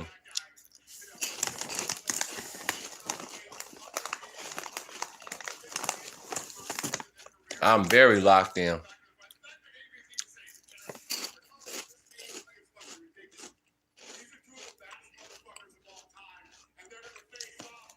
This might be the best fight of all time. This might be the best fight. Oh, the head move. That's what I keep saying. If Canelo bring back his head movement where he doing all this and he like really moving fast, and he's athletic and on point, he gonna make it hard for Crawford. If Canelo can bring back his shoulder roll type of defense, oh man, this is gonna be legendary. He do. Look what he did to Austin Trout. I thought Austin Trout was gonna do better than that, man. Canelo beat his ass and dropped him and gave him the Bambi legs. And Canelo was using the defense, slick defense. He was real slick. Canelo can be slick when he want to. He just been lazy the last couple fights. Canelo learns fast. He learns things very fast. He made Charlo look easy. And Charlo ain't no slouch. Charlo, when he's on top of his game, is an A fighter, but Canelo was better. Do y'all understand what I'm telling y'all? So, man, anything possible. And Charlo a big boy. Charlo big like me. I'm 190 right now. You know what I'm saying? Charlo is a glorified light heavy. He's a light heavyweight for real. A big man. Charlo said he was a lion. Yeah, he was talking all shit. And Canelo fucked his ass up. Made it look easy too.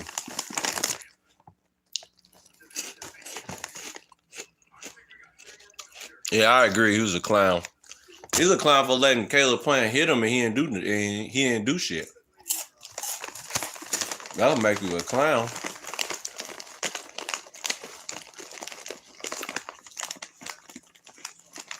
Put this up.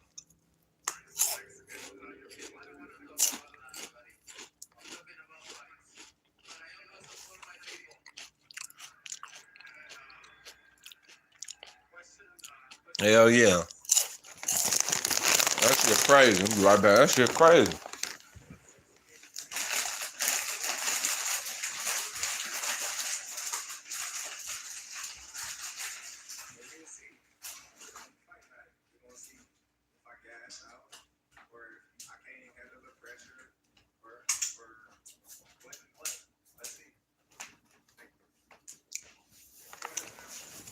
All right, let's see what y'all talking about now.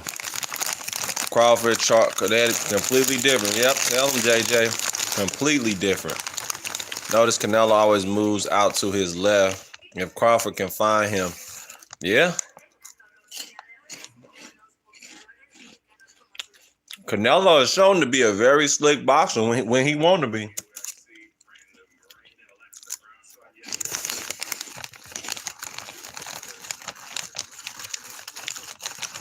Yeah, we got a fight. We got a fucking fight on our hands. Say that shit, Romaldo.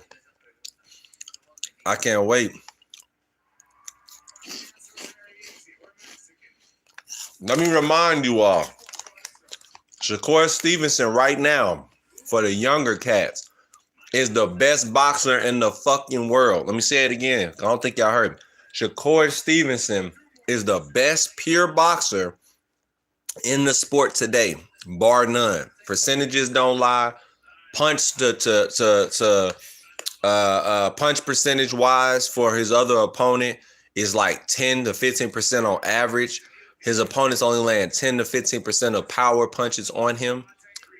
But he says when Crawford spars him, he can't do anything. He says Crawford's too good. That should tell you something. I don't give a fuck about no weight. Skills pay the bills. If Crawford wasn't that good, Shakur Stevenson would have his way with Crawford. I promise you that. But Crawford gives Shakur Stevenson fits. And Shakur Stevenson said he don't have no issues fighting anybody else. He has no issues fighting any other person. He can spar with anybody else and it's a piece of cake. But he said he always got to take a deep breath when he's sparring Crawford.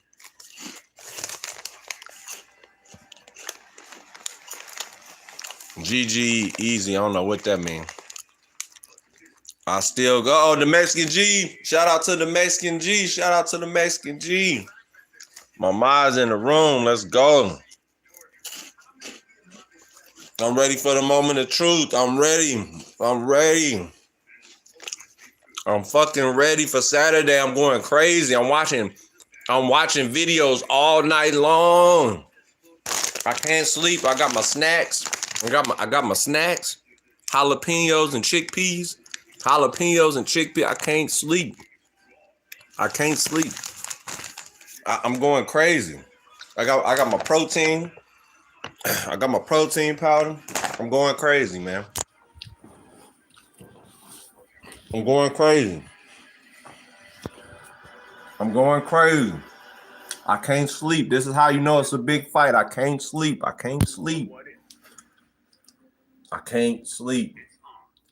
Just like Mortal Kombat. Y'all remember Mortal Kombat? This is Mortal Kombat, god damn it. Mortal fucking Kombat. Salvador Sanchez is top 3, one of the best Mexican fighters of all time. He would have been the best if he would have never died. That's the fact. That's a fact. Callan said it right. Viva Mexico, cabrones. We flipping out. And then you got Juan Manuel Marquez, trained by the best of the best, Nacho Beristain, the best trainer out of Mexico ever. Chepo Reynoso's a close second, and his son. But the best is Nacho Beristain. He taught the 45, the uppercut. You know what I'm saying? Marquez knocked out Pacquiao. That stitched his legacy forever in Mexican history. Here we go. The best fighter in the last 10 years since Mayweather Pacquiao. Here we go, baby. Here we go. Mexican G said he got to hit them push-ups. Go ahead, the Mexican G. I feel you, big homie. I feel you. Let's go. Chavez would be shit today. Salvador Sanchez had a unique style. They said he fought like a black fighter. I think he just had his own Mexican style. I don't think he fought like no black fighter. I think he had his own slick style. He was real good. Good inside fighter, good mid-range fighter. Salvador Sanchez was that guy. He was very slick.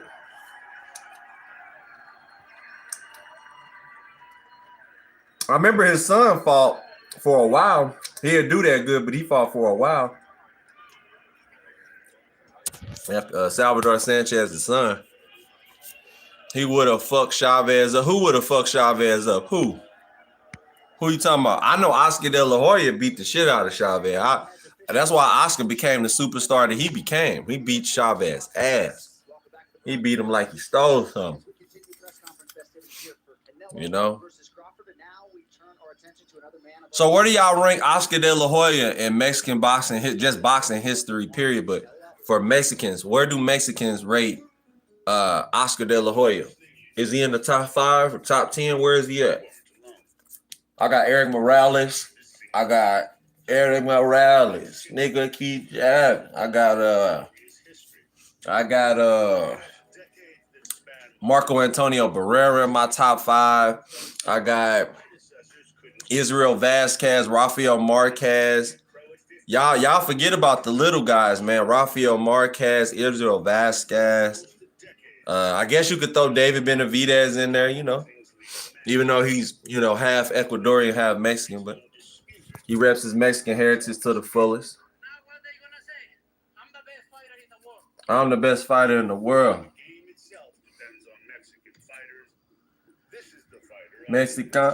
Mexicanos a grito la guerra.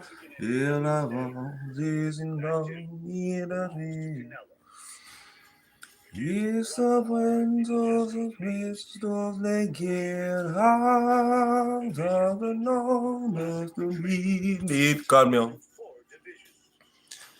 Y en la guerra, no subir de camión. In the ski hall,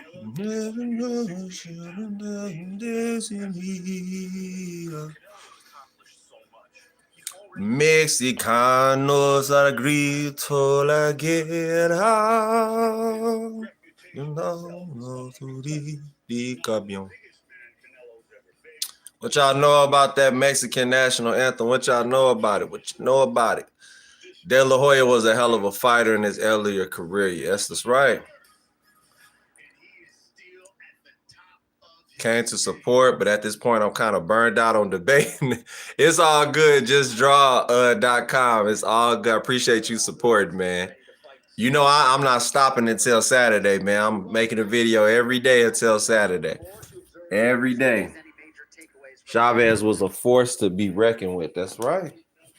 People forget about Salvador Sanchez, man.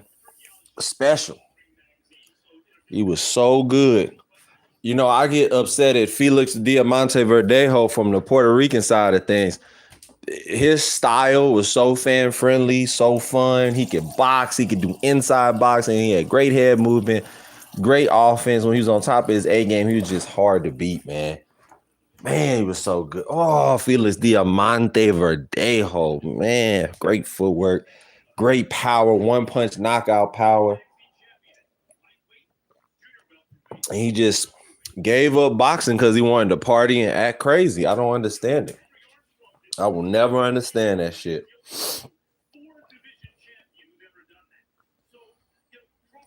The money has always been between.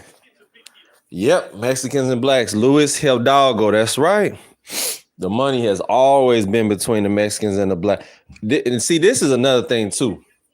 If Mexican and black people would ever team up, man, it's game over for America, for everything else. But we ain't gonna get too political.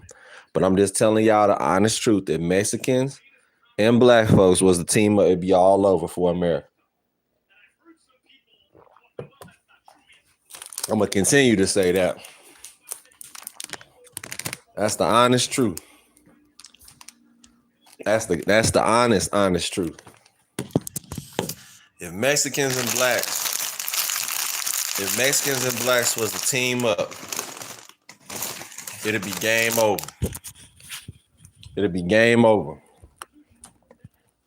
It'd be game over. Getting to the money and businesses and everything else. So let's see what everybody's talking about now. See what y'all got. Roberto Lopez. They said Salvador Sanchez fought you 15th round like it was the first. I guess, yeah. Roberto Lopez got. Oh, wow. I never knew that. You just taught me something new. JustDraw.com. Thank you for telling me that. Wow.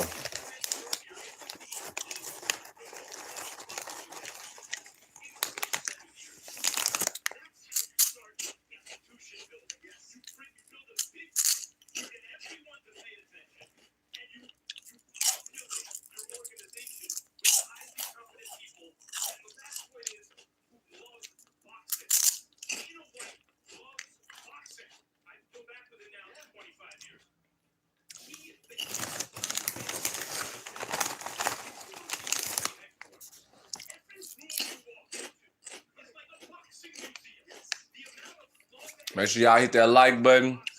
Hit that like button. Smash the like, smash the like, smash those likes. Smash that like button. If you're new in the chat, Callan, hit that like button, Callan. Subscribe. Make sure y'all subscribe now.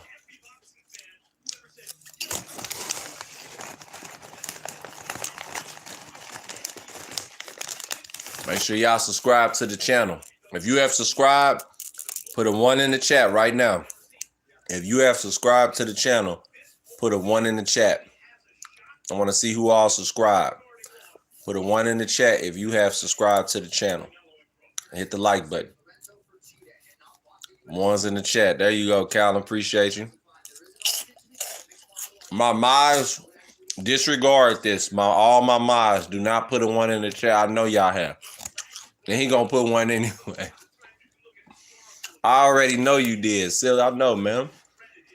I'll tell you this. Canelo gonna have a sick ass intro. Oh, Canelo is one of the best in entrances. Come on now. Canelo is, man, he's amazing.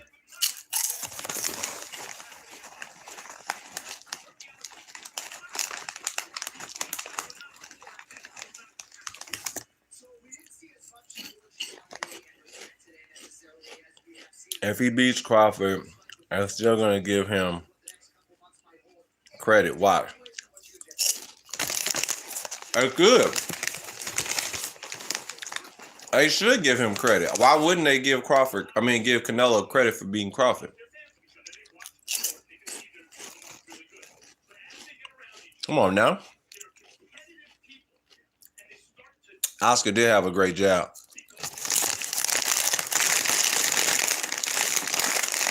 Marvin Hagler was an awesome fight.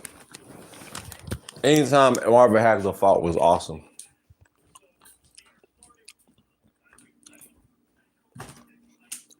I know people keep saying that because he ain't fought Benavidez or whatever.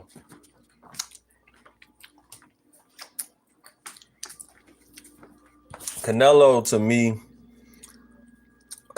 me is an all-time great. A lot of people trying to shit on his legacy. Man, you can't shit on greatness. If you really that guy, you really that guy. There's no need for people to be hating on Canelo the way they do. I feel like a lot of people in the Mexican community are jealous of Canelo. That's just what I believe. I don't understand it. I don't get it. But Canelo Alvarez is one of the best representations of Mexican boxing in the last 20 years. And that's just me being real. You understand what I'm saying? Canelo Alvarez is a great representation for boxing. And I wish more people would give him his flowers and stop hating. I think Canelo's one of the best fighters of all time. If you ask me, that's what I truly believe.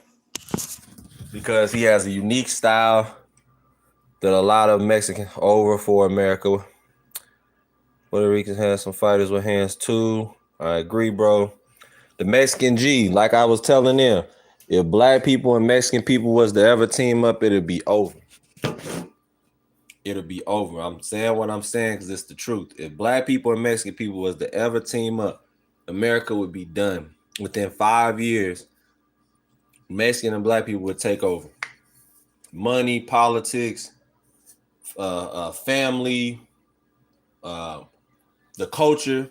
What is the culture? The culture is black in America and it's Mexican. How do I know the culture in America is Mexican? What are jalapenos made from? Mexico. What is masa? It's corn. What is a taco made out of? Masa, blue corn, yellow corn, red corn. From Guatemala, from Mexico, from the Serrano areas like Michoacan, right? Costa Chica. One of the first tacos was made in Costa Chica. You understand what I'm telling you? Like I know my history, man. There's a guy named Gaspar Yanga. El Yanga. Look up Yanga. He has his own statue in Serrano, southern Mexico. I went to visit it. I didn't believe it. My Mexican homeboy and a family took me there. They said, you must see it. It's an African guy. I said, come on, man. Ain't no black guy got no statue in Mexico. Mexico ain't got no black statue. She showed me. His mother showed me the picture. I couldn't believe it. And then I got there and I couldn't believe it.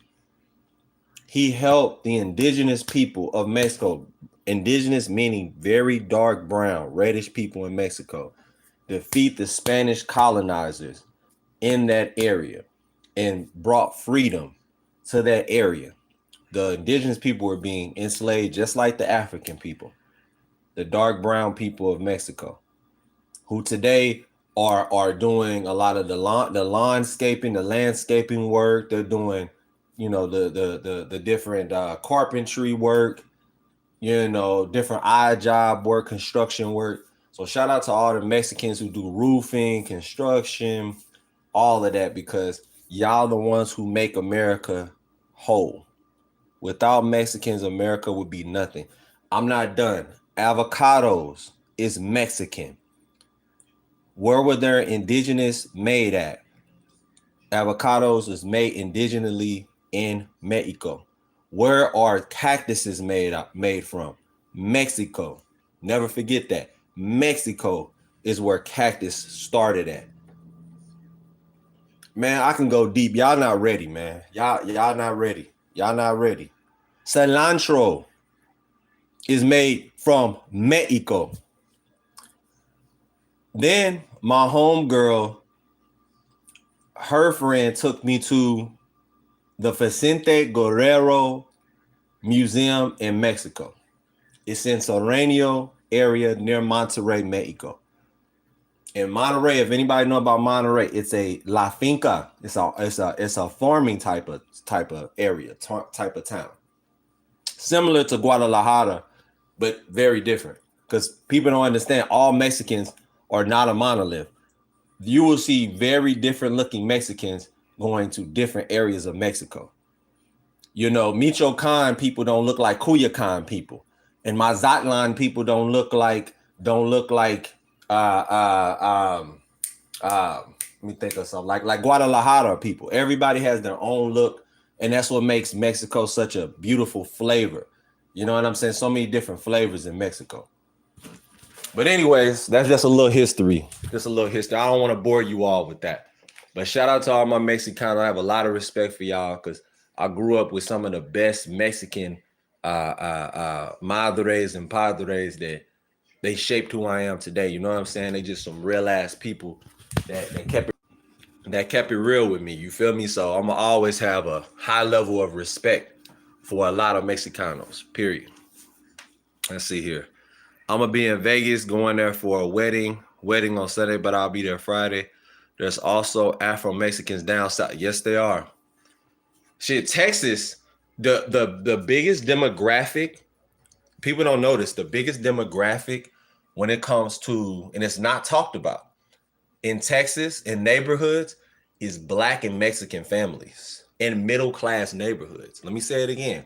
Not in the hood, not in El Barrio, but in Black and Mexican neighborhoods in North Dallas, South Dallas, Houston to be exact.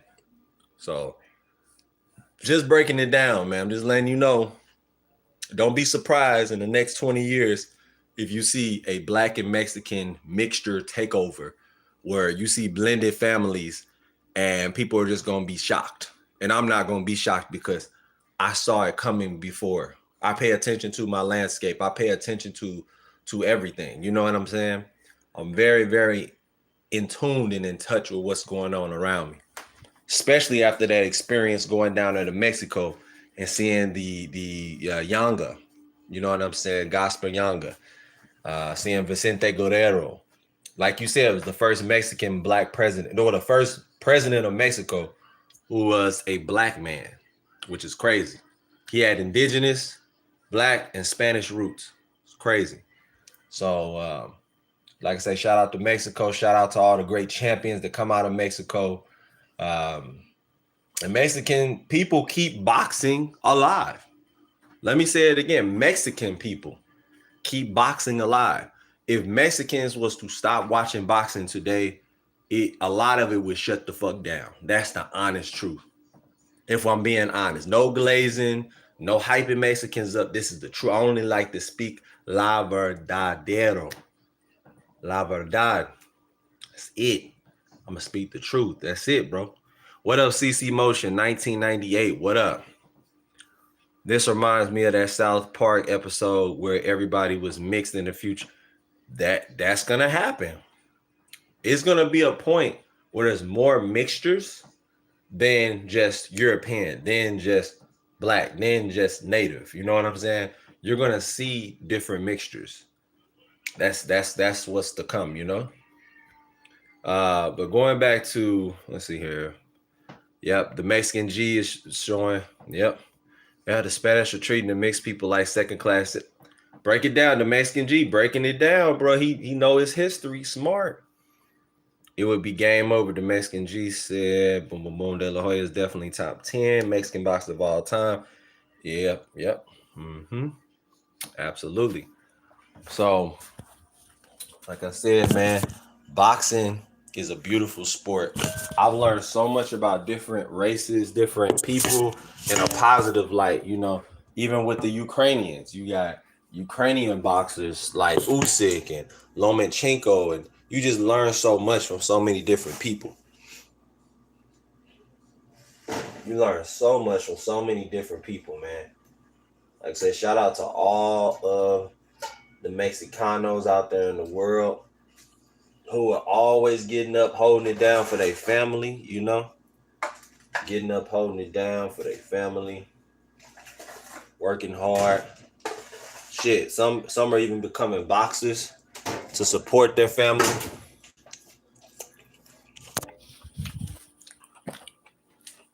Squash, zucchini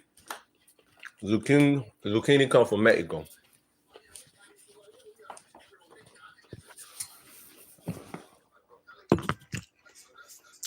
Yep, this right here comes from Mexico. It's called a zucchini.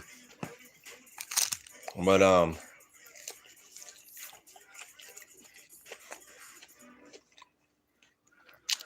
many slaves also to Mexico to see freedom from America. That's history people don't know about. You know, a lot of Mexican people did not kill the Africans, like they were housing them, taking care of them, and giving them refuge when all the Andrew Jackson stuff was going on. And with the Seminole War, I know all about it, man. Absolutely.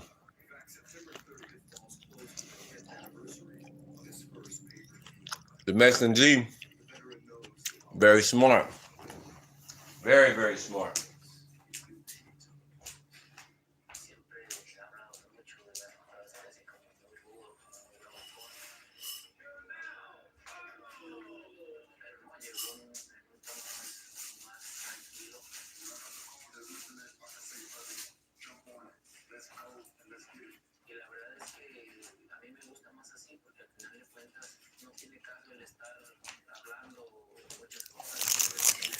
And people don't understand blacks and Mexicans are competitive against each other in boxing, but it forms from a place of hate.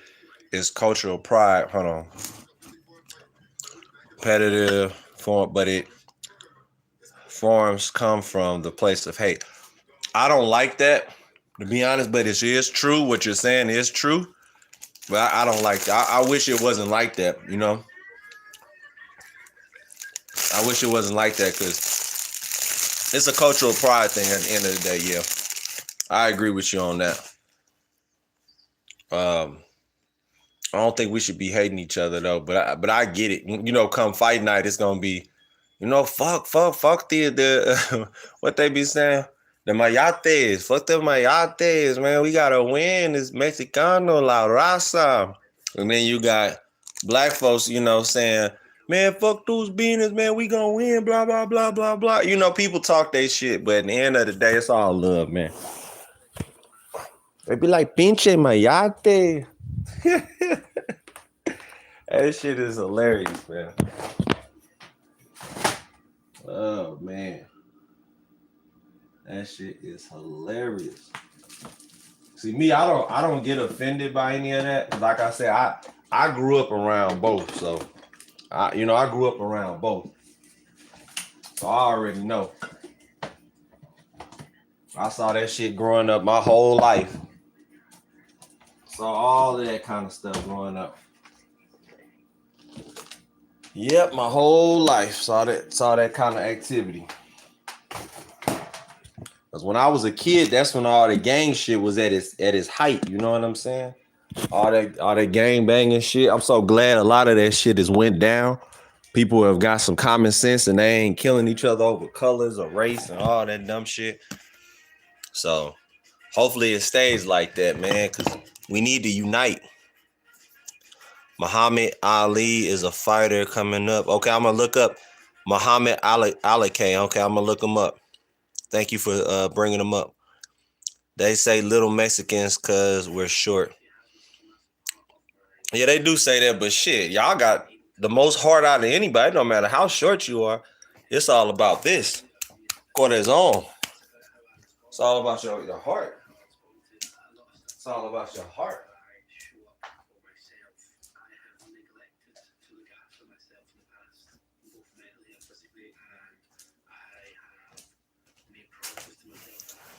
Yeah, you gotta have a grande corazon. You gotta have a big heart, and Mexicans have big heart, man. Like I told you in the last live, man, I know some Mexicans that will whoop anybody ass, bro. Even if they getting their ass whooped, you better knock them out. You better knock them Mexican dudes out, because if you don't, they coming. You knock them down, they gonna keep getting up. They gonna keep coming. They don't get tired. That's the honest truth. You understand what I'm telling you?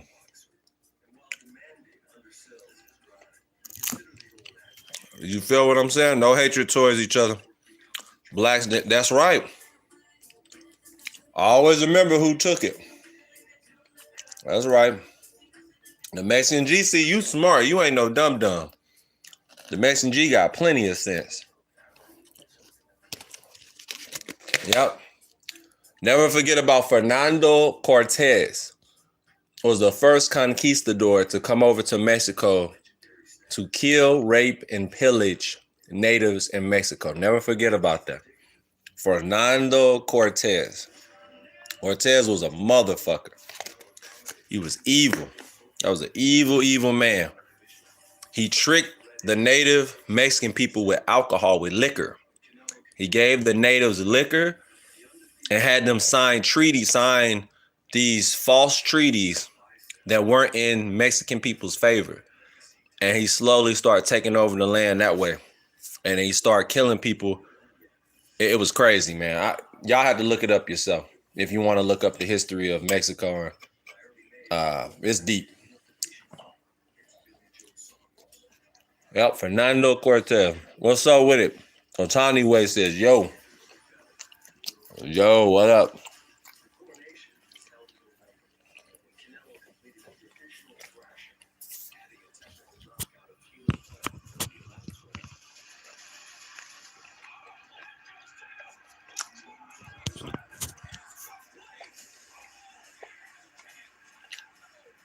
That street politics shit dead. That shit so lame. After they killed Nipsey Hussle, man, I'm done with all that. We need to unite, man. Or we losing. Every time we kill each other, we losing, bro.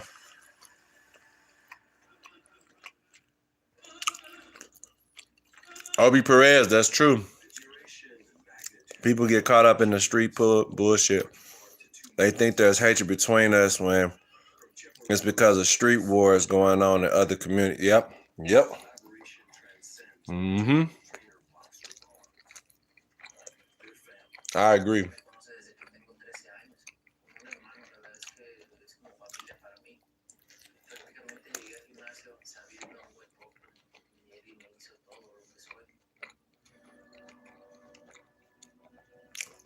If we focus more on business, circulating the dollar, and supporting one another, more than we support gossip, hate, gluttony,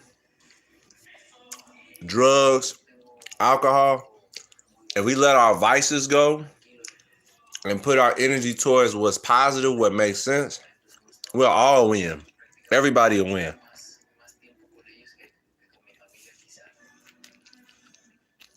But like you just said, divide and conquer is the #1 tactic today. Divide and conquer. That's it.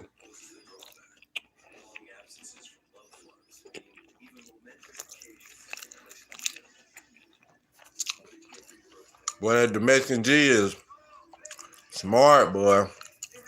Smart.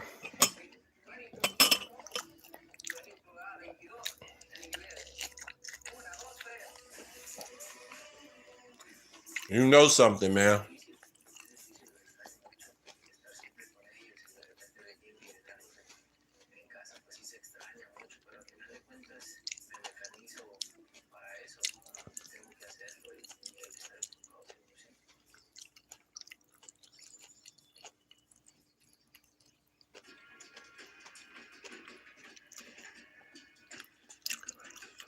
Yep, yep. To fight the Aztecs, the Spanish didn't get their hands dirty. That's right.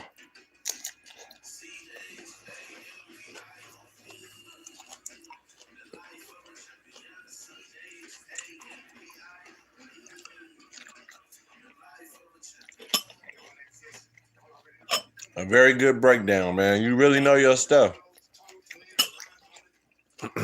You really, really know your stuff.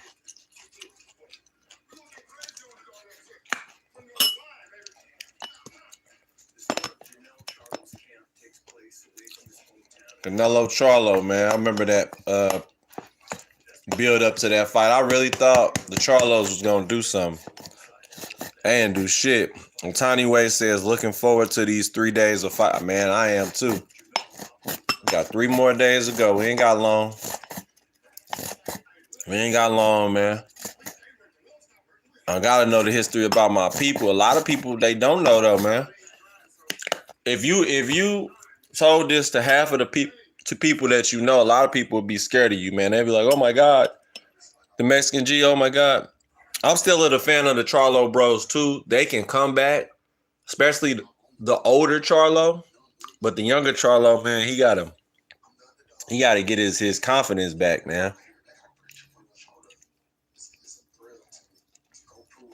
A reason why I fuck with him too, they rock with Mexicans tough too, man. They really tight with Mexican people.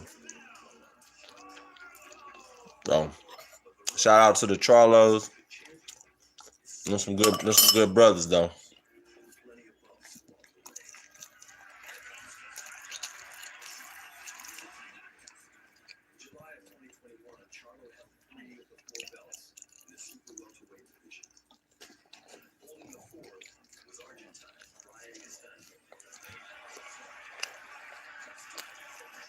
Oh, I see what you're saying. Okay. Yeah, there's some dogs for sure.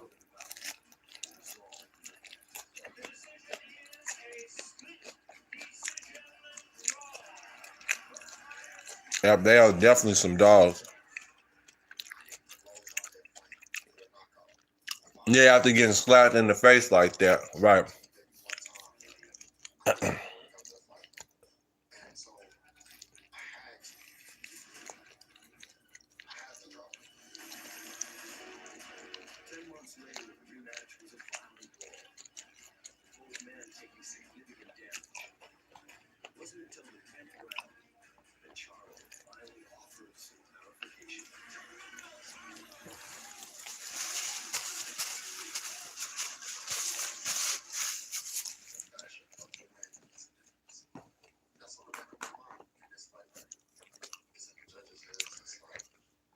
When you guys are fighting, what's your favorite stance? Are you a southpaw or are you orthodox?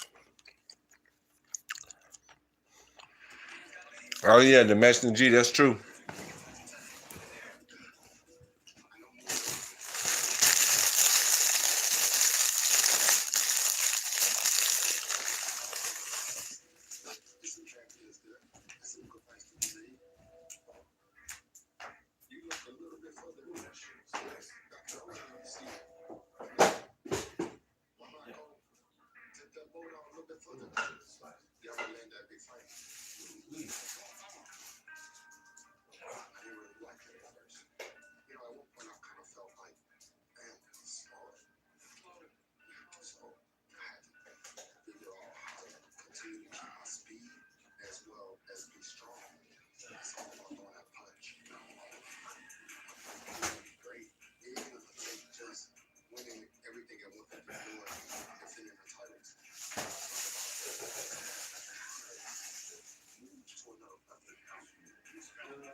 Whew.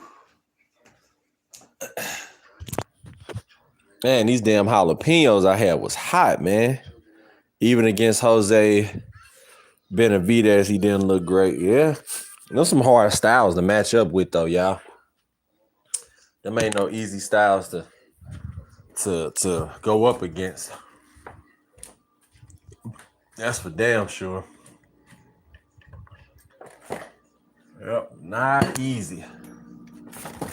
Let's see here. Put this here. Put this here. Where else? That right there. Just got done going grocery shopping, man. Look at all that. Gotta keep it full, man. Gotta keep it full. Gotta eat healthy, man. Gotta have your healthy, your enzymes, stuff to stay healthy. Blackberry, raspberry stuff. Gotta have your limes. Gotta have your grapes. Got some greens there. Got some olives. Yeah, man. We trying to stay right, man. You gotta stay healthy, bro. Gotta stay healthy. Gotta have your butter. Make you want to make some cookies or something. You know, you want to make some cookies. You gotta have your butter. Gotta have your butter.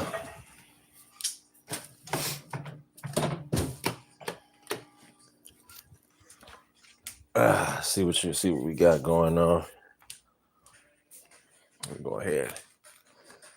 Turn this off. But yeah, man, it's been man. I'm impressed, man. You guys really know your boxing. I'm really, really impressed with you all's boxing knowledge tonight. Y'all bringing up Salvador Sanchez and shit, man. Damn.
You want a Bud Light? I get you a Bud Light. You want a Bud Light? That shit was funny. Ellie Sackback was interviewing this guy. He kept saying that over and over and over. You want a Bud Light? I get you a Bud Light, Ellie. You want a Bud Light? It's cracking me up. Let me see here. It's disappointing seeing Munguia pop there. Yeah, man. What? I gotta ask you that, the Mexican G, because you a real one, man. I know you gonna keep it real. What's up with all these fighters popping dirty in the Reynoso's camp, man? I heard like 5 out of the 8 fighters pop dirty. What's that about? Come on, the Mexican G. You gotta keep it real with. Why people taking this, you know, as the late great RIP to the Cuban indigenous dude that used to be the cut man for Floyd Mayweather. And he said, tell him. And he said, I stopped taking the steroids, man. I think his last name was Chavez too. He was a cut man for Mayweather back in the day. He used to be the guy with all the little badges on his hat, like he was in the Vietnam War or something. I think Eddie Reynoso has the plug in Mexico. That's interesting. That's a very interesting take. Plug in Mexico.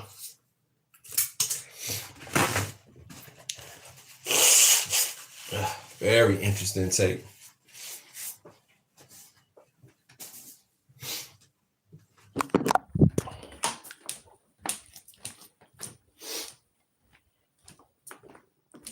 Raphael. Yeah, there we go. Raphael. That's right. Yep, got a good mind.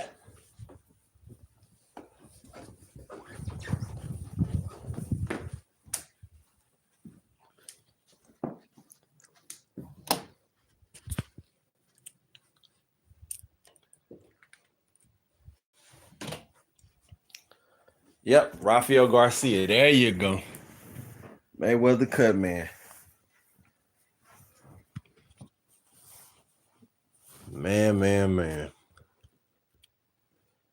Let those PEDs will come back to bite it. Right. Yeah, people gotta let that shit go. That shit go for sure. He was very loyal. A lot of people were loyal to Floyd, man. Floyd, he paid for his funeral too. Floyd a real one, man. A lot of y'all don't know Floyd like I know Floyd. Yeah, Floyd a real ass nigga, man. That's a real dude. He do real things, man. He take care of all his security guards, got a house. He paid off their house. What other fighter doing shit like that? Man, most people get these millions, they be hugging the money. They be hiding and hugging the money. Acting like you gonna take that money with you when you die. Man, Floyd a real nigga, man. If he know you need a home, he gonna get you a home, man. He a real dude. He do real things. You know? So yeah, man.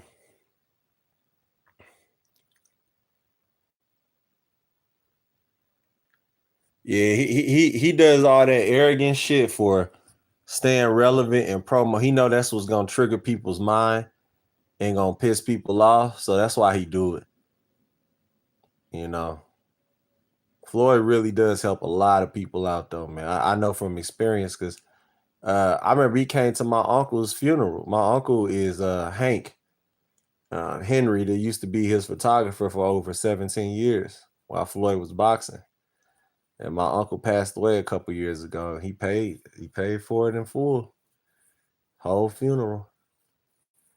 Paid for his casket and all. And he took care of him while he was here. He took care of my uncle really, really well. I am not seeing you. You're not supposed to see me. Kamya, Eric, you're not supposed to see me. It's late at night. We chilling right now, Kamya. I am not seeing you. Yaya Karimi's in the building. What up? Hi. What up? I appreciate that, the Mexican G. You said RIP to my T. I appreciate that. You can find him if you go back to Floyd, go to Fight Hype videos on YouTube and type in the training camp for Floyd Mayweather, Arturo Gotti, and then look up Floyd Mayweather 24/7 with Oscar De La Hoya. The first episode, he was on that. Yeah, I started realizing Floyd actually cool when he offered his pilot and his family free tickets. And yeah, man, Floyd do that kind of shit all the time though. Floyd not selfish with his money at all. Like he really helps those who help him. If you help him, he gonna help you even more. That's just the type of person he is. And this is when I knew he wasn't a piece of shit. Despite how his father treated him growing up, like being militant, being hard on him, making him run all those miles every day as a kid, he still loves his father. He still pays for his doctor visits. He still pays for his home. You know, he retired his mother over 8 years ago. I remember he said, man, finally got to retire my mother, put my mother in a different space, a different place. He said, the last 5 years of my grandmother's life, I retired her, bought her house out outright, meaning He didn't have to pay for the mortgage anymore. Yep. Didn't he pay? Yeah, he paid for Diego Corrales' funeral. Man, Floyd, a real dude, man. Very, very solid. He paid for Chicanito Hernandez's funeral too. Never forget about the great Chicanito Hernandez, who fought Floyd at 130. He was a very tall, skinny, thin Mexican guy. And he was really known to be the best at that weight class he was reigning for years. And then Floyd come along at 19 years old and beat Chicanito Hernandez and won the title, at 130 pounds. So never forget that, man. He gave Floyd a handshake, gave him a hug. Chicanito Hernandez gave him some words of encouragement. And then a couple years later, Hernandez passed away, and Floyd paid for it, man. Paid for his funeral. Yeah, the great Chicanito Hernandez from the 90s, early 2000s and the 90s. I remember watching an old news article about Cena using Floyd as a body shield when Floyd's uncle. Yeah, man. But see, that was that time when shit was crazy, man. People were selling dope. Well, if you in the Mexican community, it's the same shit. You know what I'm saying? The women are cholas and the men are cholos, and everybody after that blood in, blood out move, everybody either got the slick back hairstyles with the gel like the Vargas sons, or they got the bald heads and the tattoos and the thick mustache and the Dickies and the flannels. You understand what I'm saying? And everybody was thugging. Like that 90s and 2000s was a rough time to grow up. It was very militant, especially if you was on the West Coast. And the Midwest was no better, man. The Midwest was flooded with crack. You know what I'm saying? Cocaine. People were selling crack and cocaine heavy. It was no joke, man. I used to have the slick back hair with the hairnet. The Mexican G was thugging. He was out here about that. Okay. The Mexican G wasn't no joke. He was putting shit down. Okay. Putting it down for the crown. I see you, the Mexican G, man. You funny, bro. Hilarious. But yeah, I was a kid during all that. I just saw all of this shit growing up. So I'm just like, man, this shit crazy, man. Like, I remember when the Red Dogs was coming and like the police, 5-0 would come, man, and they'd be breaking down people's doors, looking for drugs. Man, that shit was crazy, dog. It was insane time. So Floyd is very lucky to have survived that and made it to the level that he made it to, man. He really, really blessed. Really, really blessed to get out of all that. I was 135 wearing a size. Yeah, that's how it was. Bro, I was 147 pounds. That was the lightest I've ever been back then around that time. And I was wearing a size 40 in pants. Yeah, like 38 in shorts, 40 in pants, sometimes even a 42. I have one of them belts that had like skulls all over them, or I had a belt that had my name. Oh, it was embarrassing. I look back on that, I'm like, why? Just why? Looking crazy as hell. Big ass tall tees, big ass shirts, 2, 3X, 4X shirts. He said Dickies and Levi's. Yep. That shit was crazy, man. We was looking crazy, man. But you couldn't tell us nothing back then. You felt like you was, that dude. You felt like you was, El Vato, El Jefe. You felt like the boss with that type of clothes. I thought I looked cool. Yeah, exactly. That shit funny with the clown pants, man. Good times, man. Good times. Shit is funny, man. JustDraw.com says kind of crazy when you think about it. All these legends had a crazy, rough life. Yeah, Manny Pacquiao. Let's go to Manny Pacquiao. I watched every documentary on Manny. Manny come from a mother who had over 14 kids. And out of those 14 kids, Pacquiao was the middle to last child.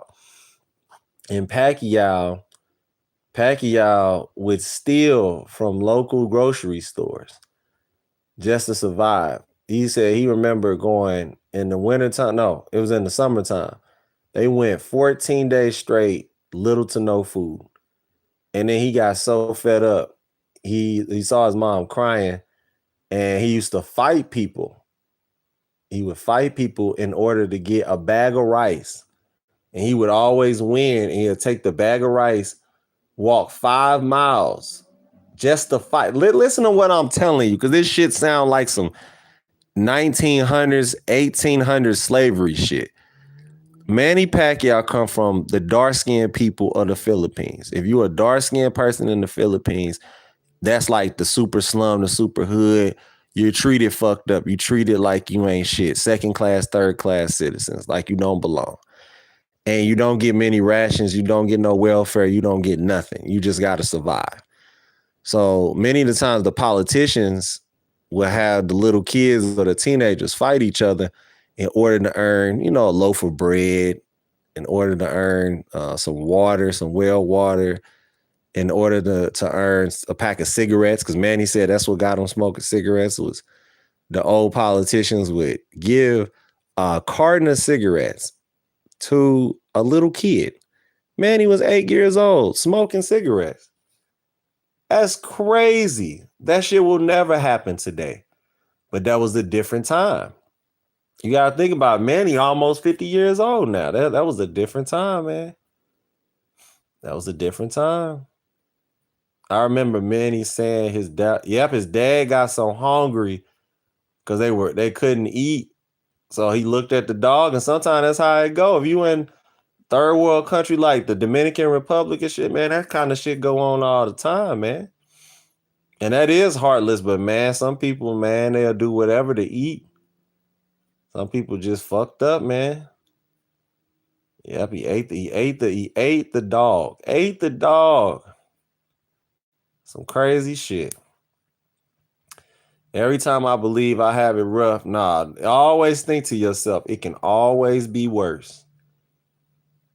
Mike Tyson's story was terrible. Tyson, mom was a prostitute growing up. Dad was a pimp. Dad was a stomp down pimp. Look up what a stomp down is, a gorilla pimp.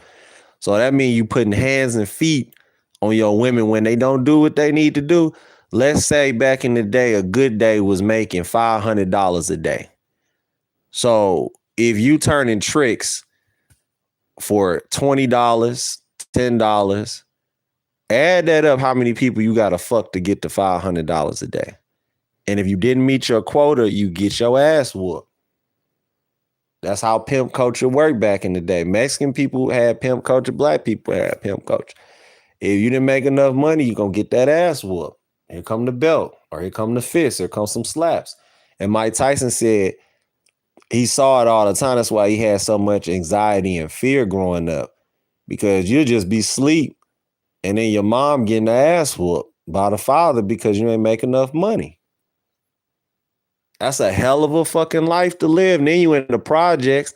Mike Tyson said you walk outside the project, the elevator smell like piss. There's some wino sitting in there trying to rape little kids. Then when you try to walk down the stairs, somebody getting head.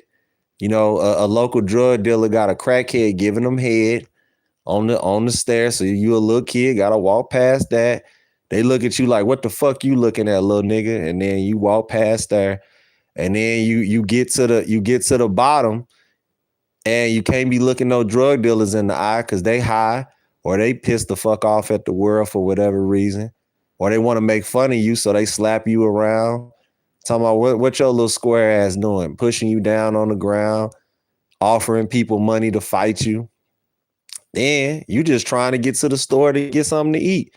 Now you got to face a whole gang. You ain't even walk 5 steps from your projects, and now you got to fight people. That's how it was, man. That's real rough. That's real heartbreaking. Every day, you got to take a deep breath before you even get out your house. You got to go, fuck. You shouldn't be that stressed out as a kid. A kid's supposed to be carefree, chilling. But that's just how it was in the 70s. That's how it was in the 80s. It was rough. It was rough.